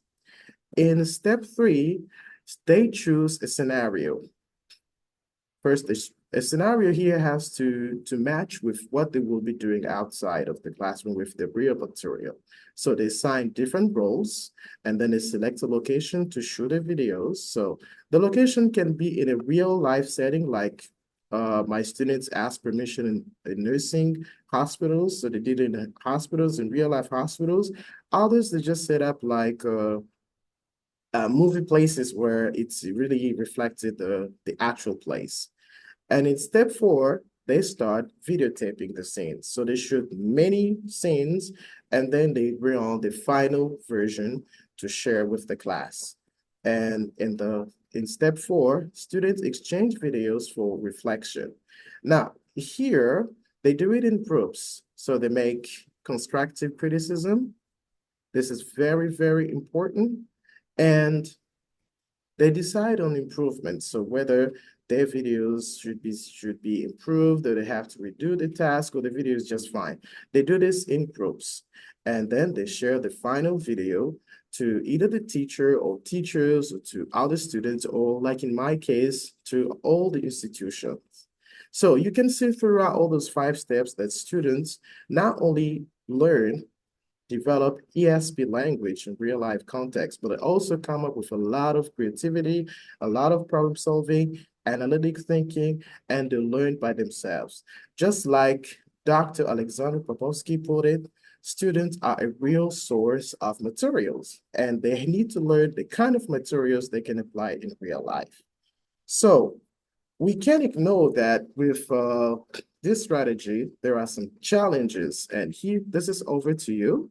What are some possible challenges related to student-generated videos that ESP teachers can encounter? So I'm just gonna pick up 2 challenges if you have. You can comment in the chat box real fast. So what are some possible challenges you can experience implementing student-generated videos in your context? If you have any challenge, you can write in the chat box. All right, yeah, fantastic. Okay, I'll take the 2 first. Not using the target language. So yeah, that's why you need to make an agreement between them. So to have a kind of contract where they agree on using the language throughout the task, and also remember they can relate to the native language from time to time, but the objective is for them to use the real language in the real context. And access, another one is time. Yes, exactly. So it takes a lot of time to do that. Remember, it's not something you can do overnight. So students need like a project. They can do it over a week. In my case, it took us like 2 weeks to make videos. And later on, they started making videos by themselves. All right. Excuse me, Enoch, you have 1 more minute to go. All right, thank you very much. So the next slide is useful resource. So if you're interested in the idea of student-generated videos, you can check out this article I published in English Teaching Forum, where I explain clearly each steps and the benefits and everything behind this short presentation. And here are some resources that I used. And if you how to reach me, you can use this QR code to find me on LinkedIn or this email address. Thank you very much for your attention. Back to you. Thank you so much, Enoch. Perfect timing. And we are moving on to the next presentation that is going to be delivered by Marina Falasca, who's from Buenos Aires, Argentina. working in the Institute Lenguas Vivas Juan Ramon Fernandez, and she's going to be talking about designing ESP courses, insights from EFL trainee teachers in Buenos Aires. Marina, the floor is yours. Thank you. Thank you. Let me share my screen.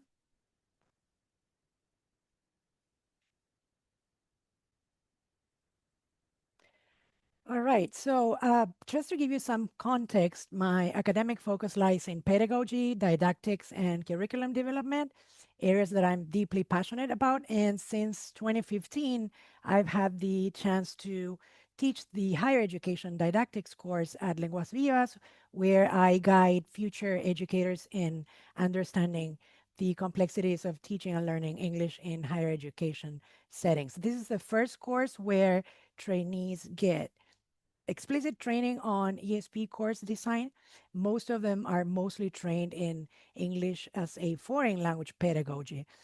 So through both my leadership and teaching roles, I try to foster innovative student-centered approaches that contribute to the advancement of education in Argentina, specifically in the area of ESP. And in this short pop-up presentation, I will try and share insights from an exploratory study that I conducted last year with 25 EFL trainee teachers in Buenos Aires as they designed their first English for Specific Purposes course, not centered solely on reading comprehension.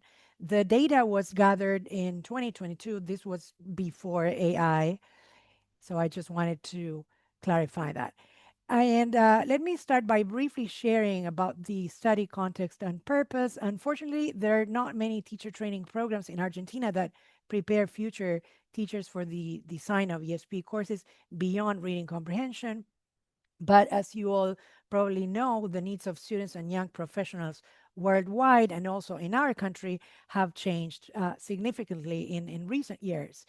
Today, there are adults who need English for specific purposes and content in many different contexts, and their needs respond to different social, economic, and linguistic factors. So there have been significant changes in both objectives and methods, and there's also been a shift from emphasizing the understanding of grammatical rules to a more communicative approach that gives more importance to the needs of learners in different contexts. So this has led to an increasing demand for ESP courses for adult learners in many different fields and for many different purposes across Argentina, whether privately or within their company or workplace. As anticipated before, the study was conducted with 25 EFL teacher trainees, 20 women, 5 men from 2 major English teacher training programs in Buenos Aires. And these participants were all in their 4th year of training. They had already completed similar courses that focused on designing ESP courses for diverse fields within higher education. This course does not train them to design courses that are only centered around reading comprehension. We go beyond that. So we used a mixed methods design and an exploratory approach, like I said before, to investigate the topic in a more open-ended, flexible way, using both numerical and descriptive data to gain a more comprehensive understanding. The data was collected through a randomly administered online questionnaire, which included both closed and open-ended questions. And the closed-ended questions used a 5-point Likert scale to assess the perceived difficulty of key steps in the course design process, such as analyzing specialist or the specialized discourse of the area, conducting needs analysis, setting measurable goals, selecting appropriate materials, crafting or creating effective tasks, and also planning assessments. And the open-ended questions provided additional insights into the specific challenges that participants faced when designing their ESP course, not centered around reading comprehension. The data revealed that future ESP teachers in Buenos Aires face several challenges. Interestingly, many of these challenges align with the ones that Emna pointed out in her own context. And as you will see, they basically faced many challenges in terms of integrating specialized knowledge from ESP fields. Like I said, they most of them come from the EFL field, and this is the first time they get explicit training on ESP. So they found it really hard to integrate specialized knowledge from fields like medicine, engineering, business with general language teaching principles. They often felt that a deep understanding of a specific ESP field was necessary to designing an effective course. Balancing ESP content with general language skills was also something they found particularly challenging, as focusing too much on one may neglect essential language development, and creating a curriculum that meets student-specific needs in a specialized context was also another perceived difficulty.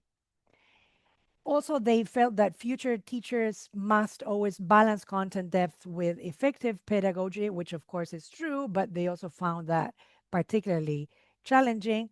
And also, they found designing tasks quite challenging. They said things like they had to ensure that tasks and assessments align with learning objectives. And of course, that is also super important, but they found it particularly challenging. And they also thought that they had to account for diverse learning styles, which, as they claimed, requires careful planning to design materials and activities that cater to individual needs. Adjusting assessments for different learning styles also presented difficulties, often requiring customization, and finally maintaining a balance between developing basic language skills and focusing on specialized content was also considered to be challenging. And excuse me, Marina, 1 minute yes. left, please. Yes. Last but not least, I want to address some key implications and takeaways. First, I'd like to emphasize the importance of addressing both basic reading comprehension and specialized professional needs in ESP courses, while developing skills like identifying main ideas, making inferences, and interpreting texts is essential. Reading comprehension should align with the goals of the specific field. For instance, in an ESP healthcare course, understanding medical texts should be combined with knowledge of medical terminology and procedures. Beyond reading comprehension, it's crucial to develop field-specific skills such as writing technical reports, creating presentations, and communicating effectively in professional settings. And I'd like you to take a moment to think about these findings. I've included some questions. Perhaps you can reflect on them once the presentation is over. Do you see similar challenges or opportunities in your own contexts? And in connection with novice ESP teachers, what strategies do you think work best? Maybe mentoring, collaborative lesson planning, or peer feedback. So basically, what has worked for you and how can you relate to all of this? And last but not least, I promise, if you're interested in reading the full paper, you can check out the special issue on languages for specific purposes by the Argentinian Journal of Applied Linguistics, which was published on November 18, 2024. I'd be happy to share the link in the chat as well. Thank you very much. Thank you so much, Marina. This was excellent. Thank you. Like all the previous presentations, of course. And this is taking us to the third presentation in the second round that is going to be facilitated by our Fajaruddin Akbar, who is a GSC ambassador. And his talk will be about using generative AI to personalize ESP materials, a teacher-led micro workflow. Fajaruddin, the floor is yours if you're ready. Thank you. Thank you. Thank you so much. I'm confident that my voice is clear. Okay, so good evening from Indonesia. I'm Fajar. You can just call me Fajar if Fajaruddin is too short, but you can just call me Fajar, it's easier. I'm an English language teacher. I mostly teach for non-formal sectors. So I work for several language centers here in Indonesia. I also teach private professionals, mostly working in business, CEOs, managers, accountant, engineers, those people. Okay, and well, as you see, the topic of my presentation is just another AI. Well, great, right? It's another AI. However, I'm not going to do full slide presentation. I'm going to do this practically. I'm going to demonstrate the tools that I've been using and as a part of my program to spread the information about the GSA. Well, you might want to share in the chat if you are familiar with the GSE, if you have ever heard about the GSA. Well, also part of IALTA. Well, IALTA is International English Language Teacher Association. Well, it's some kind of like IATEFL, but you know, it's smaller. Okay, so if you're familiar with the GSA, you might want to also share it in the chat, like what you know about the GSA, what does it stand for, so on and so on. If no, that's okay. I will tell you. You don't have to worry. I have slides here, but again, I'm not going to do full slide presentation. I will share this with you directly after this session. Okay. What we're going to look at is directly the tool, which is the GSA Teacher Toolkit. So GSA stands for Global Scale of English. It's, I can say, the alternative or even extension of the CFR. So basically it's, you know, proficiency descriptors for language, but specifically for English, developed by person. Okay? And well, specifically for English.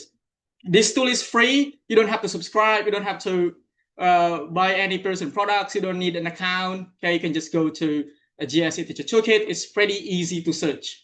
And this is what you can say. Basically, it's a tool to search for learning objectives, so language descriptors, you know, proficiency descriptors. I will not demonstrate grammar, vocabulary, text analyzer parts. You might want to explore it yourself later, but I would like to show you something amazing that I've been using to my experience teaching mostly professionals. So in this tool, you can choose like who you are teaching. Like, who are you teaching? Academic learners, adult learners, and here in our context, ESP, EMI, CBI, professional learners. So we can choose professional learners and we can choose job role.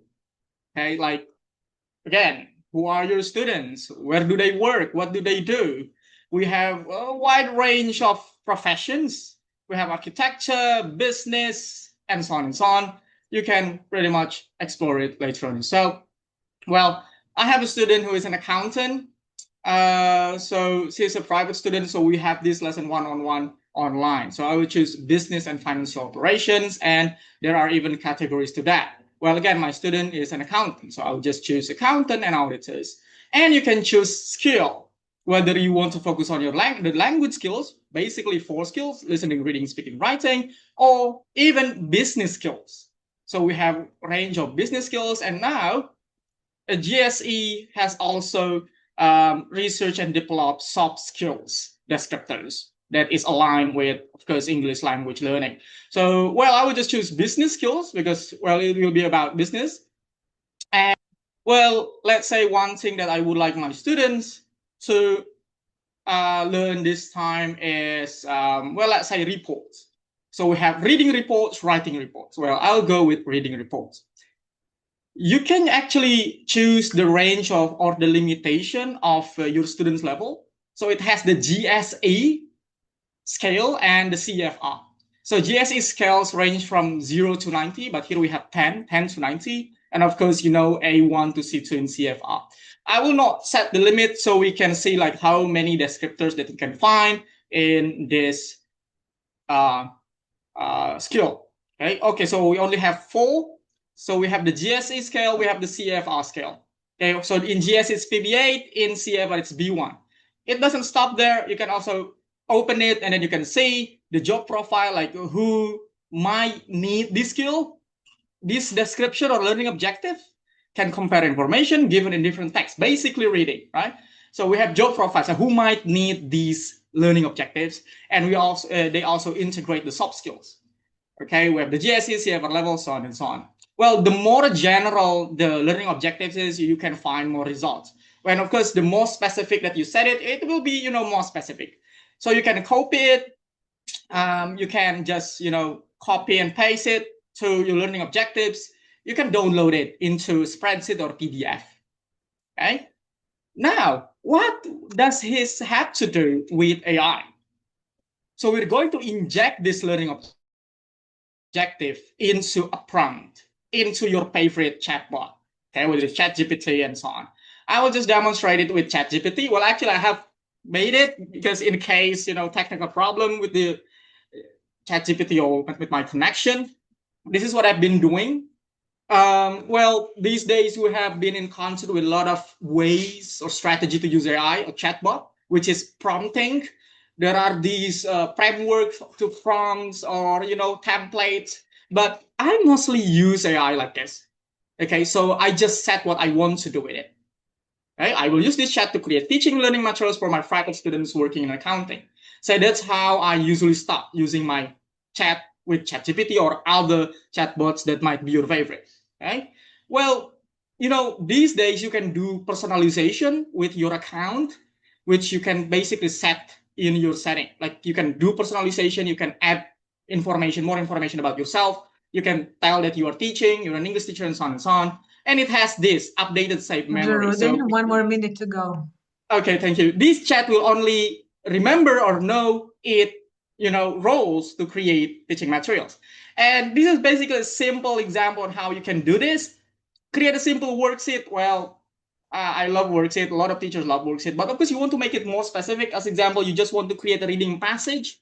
Create a reading passage following this learning objective, or you can be more even specific, like how you want it to be, like the format, which is bullet points or text or audio script according to learning objectives that you want to inject into your prompt. And here's something that you might want to be concerned with. Of course, you might want to criticize, you might want to analyze, review whether you can actually use this.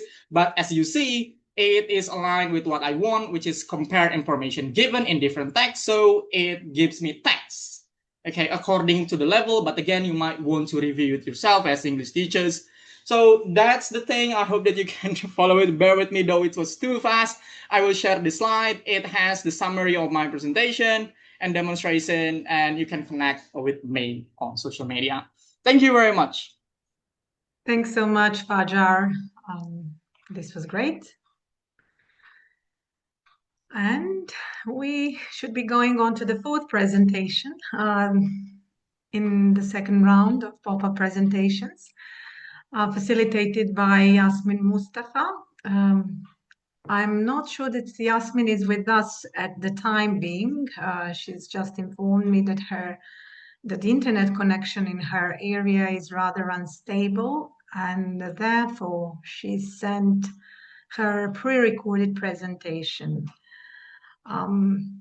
Yet the sound is not working. I'm not able to share the sound with you, and right now in real time is not actually possible to share her presentation here in this webinar. However, we'll make sure to share this presentation afterwards with all of you through our IATEFL SIG support.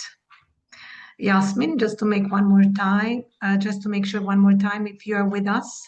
Are you here, Yasmin Mustafa? Obviously not, so apologize for this. We are going to move on to our next speaker. In this case, it's our Raymond, actually Ho Yuan Cheng, Raymond. Hopefully I have pronounced your name well. Apologies if I haven't. Yes, perfect. Thank you. Okay, so his affiliation is at the University of Hong Kong School of Professional and Continuing Education Community College, and his talk will be about teaching an EGAP course in the liminal space between secondary and university education, a teacher short sharing. Long title, Raymond. Okay, if you're ready, the floor is yours. Thank you.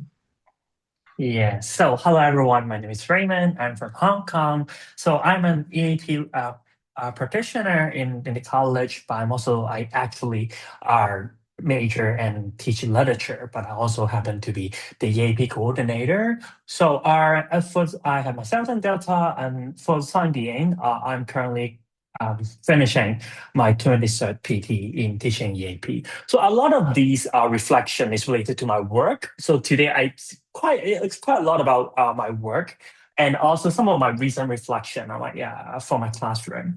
So in my short presentation, I would like to talk about my teaching context. It's a very highly specific group of learners in Hong Kong, and their wider educational setting will shape this group learner into a little bit funny attitude when it comes to learning. So I will also, and then I will move on to about the implication for my eGap classroom. And hopefully, if I have time, I hope that I can share a bit of my recent materials that I created. So my teaching context, I teach in Hong Kong Space, which is a private post-secondary education institution in Hong Kong. So what do? We basically provide sub-degree education. We have around 13,000 students who need to finish EAP courses in my college. We provide two kind of program. One of them is called AD, Associate Degree. These group students hope to enter university later on. Another type of program is HD, is more like career oriented. So what's the difference in my context compared to our regular understanding of our pre-sessional, in-sessional, and foundation program on EAP is that my learners basically did not do well in public exam. That's why they chose to come to college to do different kind of AD and HT program. And during the 2 years of program, they need to finish compulsory EAP courses. So they have 3 eGap courses and then 1 ESAP courses. Hopefully, after the study, they hope to get back to year 3, year 4, the last 2 years in the local universities. These wider education background means it's a highly competitive situation because I'm talking about around only 5,000 places for these group students to get back to university. But as I said, just my college, we have 13,000. And in Hong Kong, we are not the only course provider. So just because of these kind of highly competitive situation, my learners basically, first of all, frustrated with their academic studies after setback in public examination. That's why in the classroom, at the very beginning, is a lot of learners anxiety, low motivation, especially towards language learning. But at the same time, funny enough, they kind of driven, they kind of goal oriented. Or sometimes I would say utilitarian because the only thing that determine their future academic path is a grade, is a letter grade from our lecturers. Their only goal is to get articulated into local universities. But then at the same time, they are from secondary school. That's why they are not familiar with communicative approach or generally college learning. Maybe they prefer more lecture lab format or even knowledge telling. So that's why it's also because of the limitation of our standard material design. I'm the course coordinator for one of the EAP course. In my course, I have 66 lecturers and 7,000 to 8,000 students to study my materials. That's why all these concerns are what I need to have when I create materials. So what does it mean for an eGap classroom in this situation? First of all, you can imagine is a wide range of language proficiency in one classroom. It can be from B1 to C1. Also because we have too many students. That's why the need of differentiation is quite challenging in a classroom.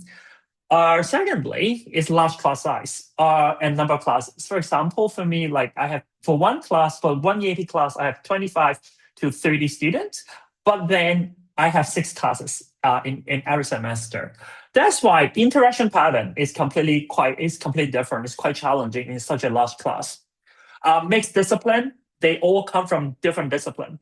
Personalization, thematic context, all these are completely different. So that's why it's quite challenging to find one topic that would fit a great size of students. I'll look to the handle academic and serious topic because all these students, they are new to the college. They may have a lower academic ability. They sometimes if we talk about something really academic, then they basically cannot handle that. That's why they here in this liminal space, I would call that is not just teachers, it's all from students. They are from moving from a general English to EAP context. From my experience, I feel like a culturally relevant and interesting topic always kind of be a good starting point in this kind of EGET classroom.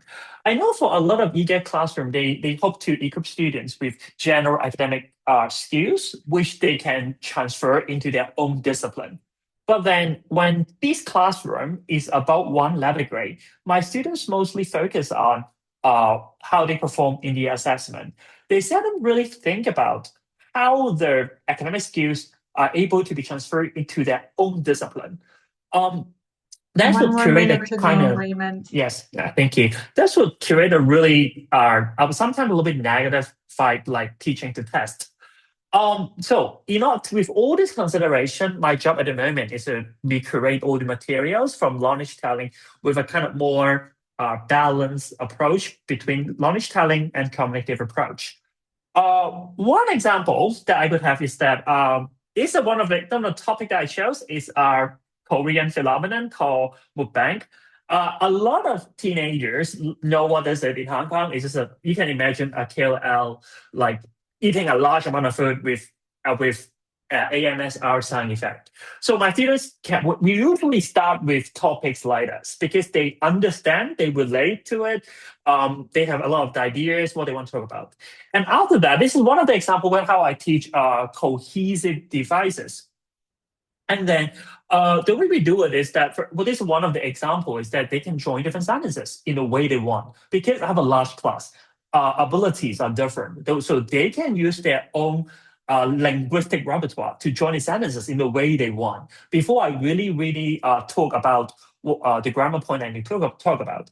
And this also at the same time simulates certain kind of essay writing process. They have different ideas and we join them together logically before choosing a suitable linguistic choices.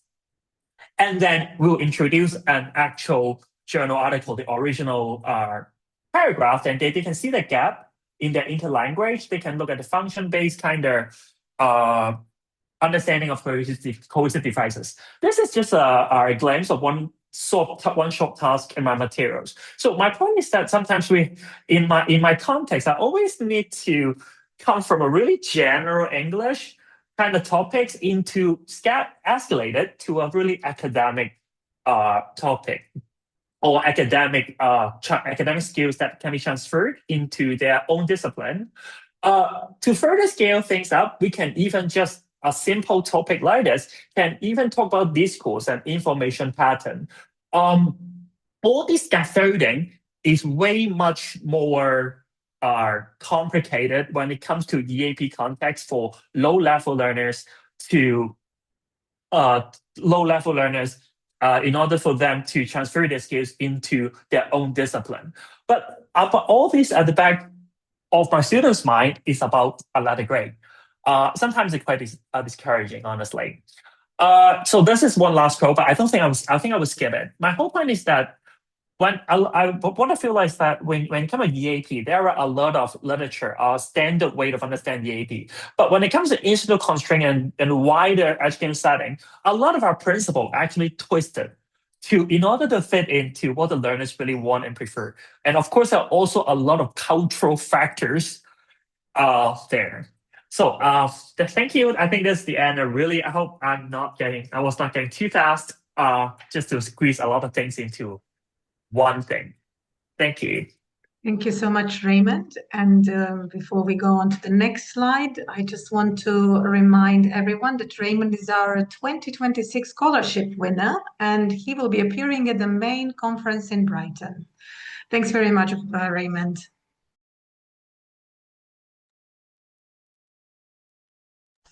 All right.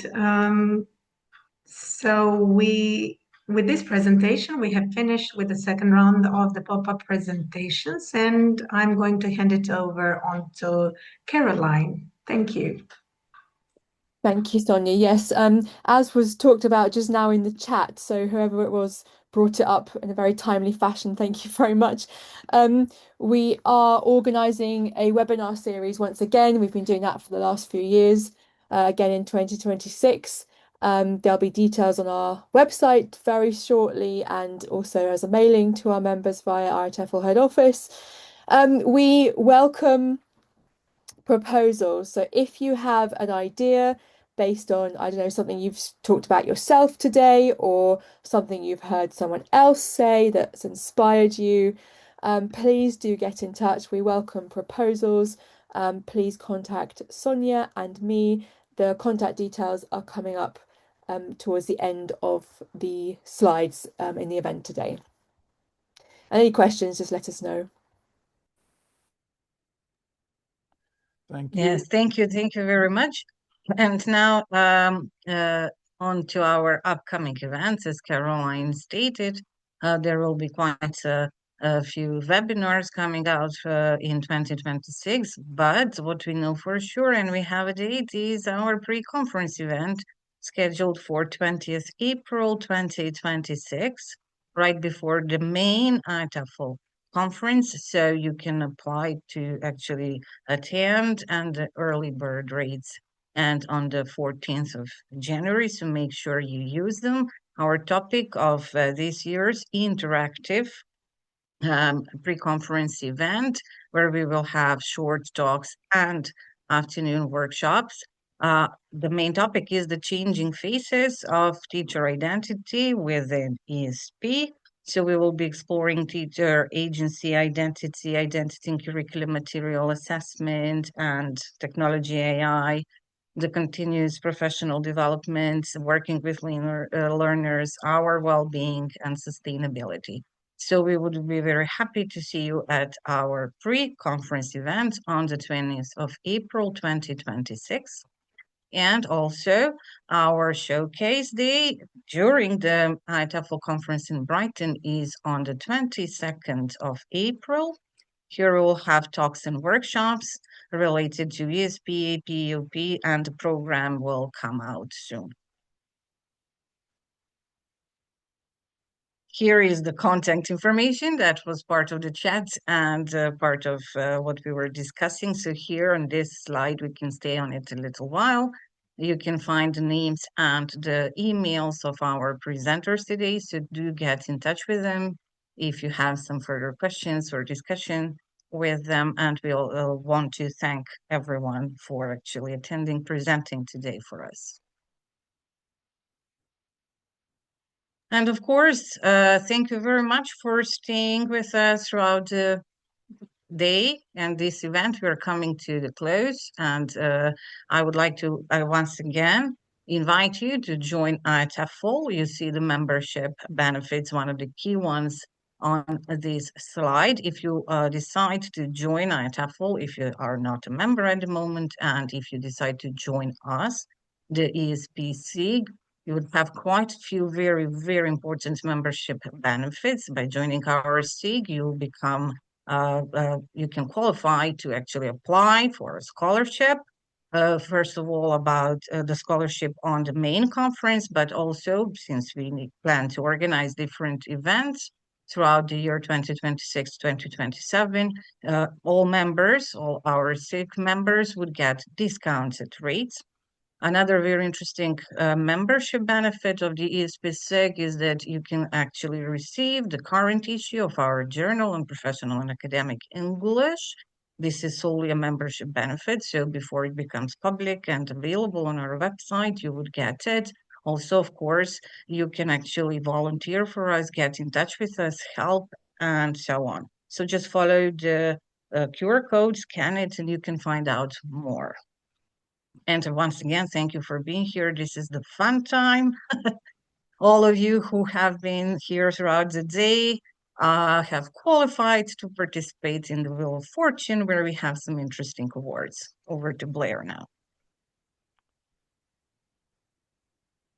Thank you. So this is what we've all been waiting for.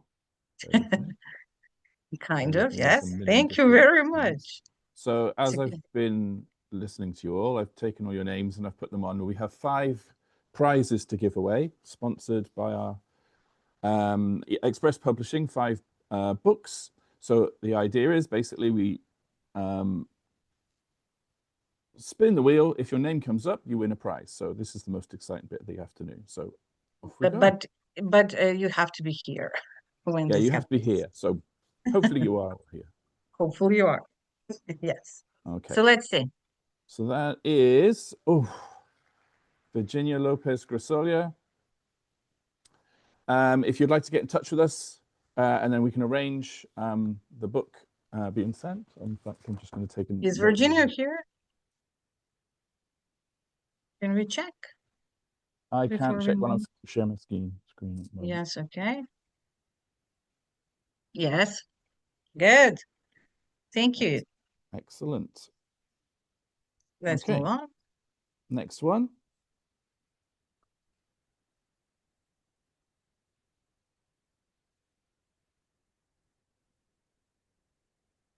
Oh, so close. Daphne Stringer. So let's see. It's Daphne here.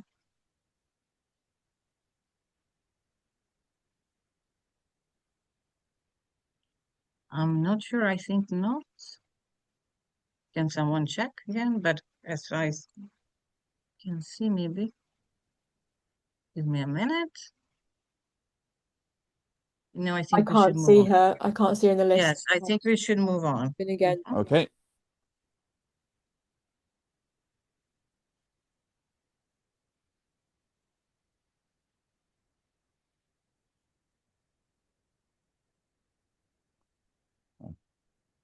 Isabel Gonzalez Bueno.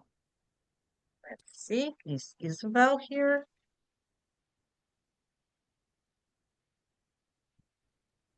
She's here in the attendees list. Yep.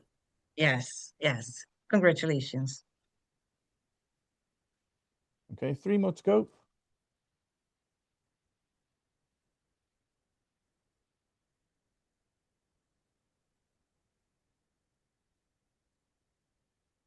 Fatima Nur Chalishkan. Let's see. Yep, that person's Yeah, here. excellent. Well done. Excellent. Thank you.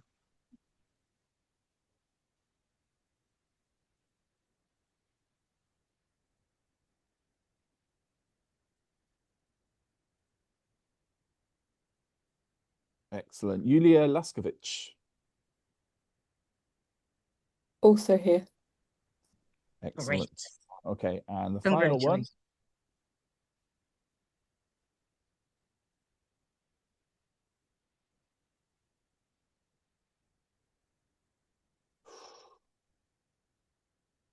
Okay, this is stressful. Oh, I'm really sorry. Tula Udaya Shankar. I can't see that person in the attendees list. Do you want to spin again? Oh, is that someone? So we spin again? Well, let me Yes. just check. No. No. Mhm. Okay, one more time then.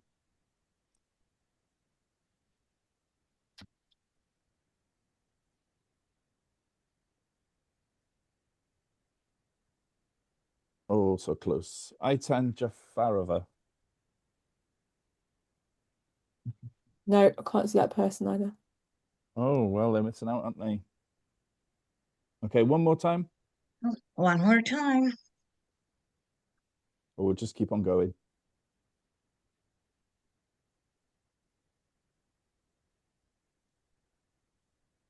Mariana Pecinac. Yes. Excellent. Okay. You're here?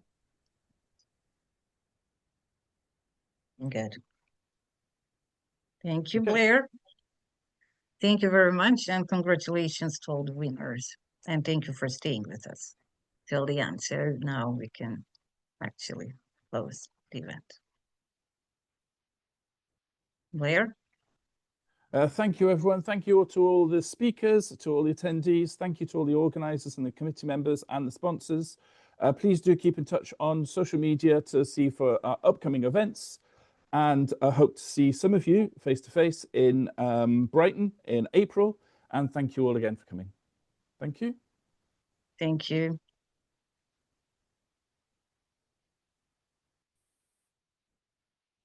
And thank you for the feedback. Thank you very much. Hopefully see you soon online.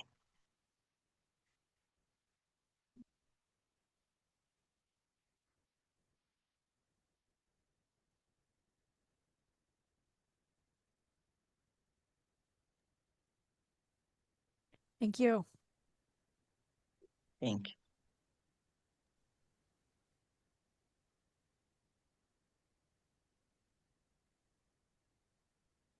we'll be closing the meeting soon. So thank you once again, and thank you for the nice messages. See you soon.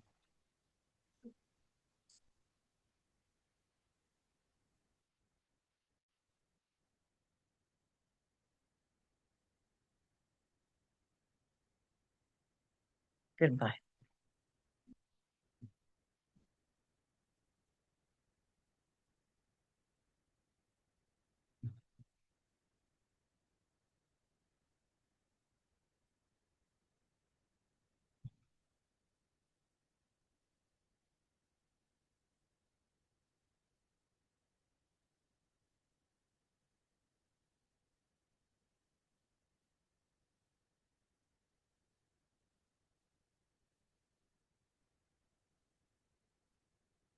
Sonia, now you can close the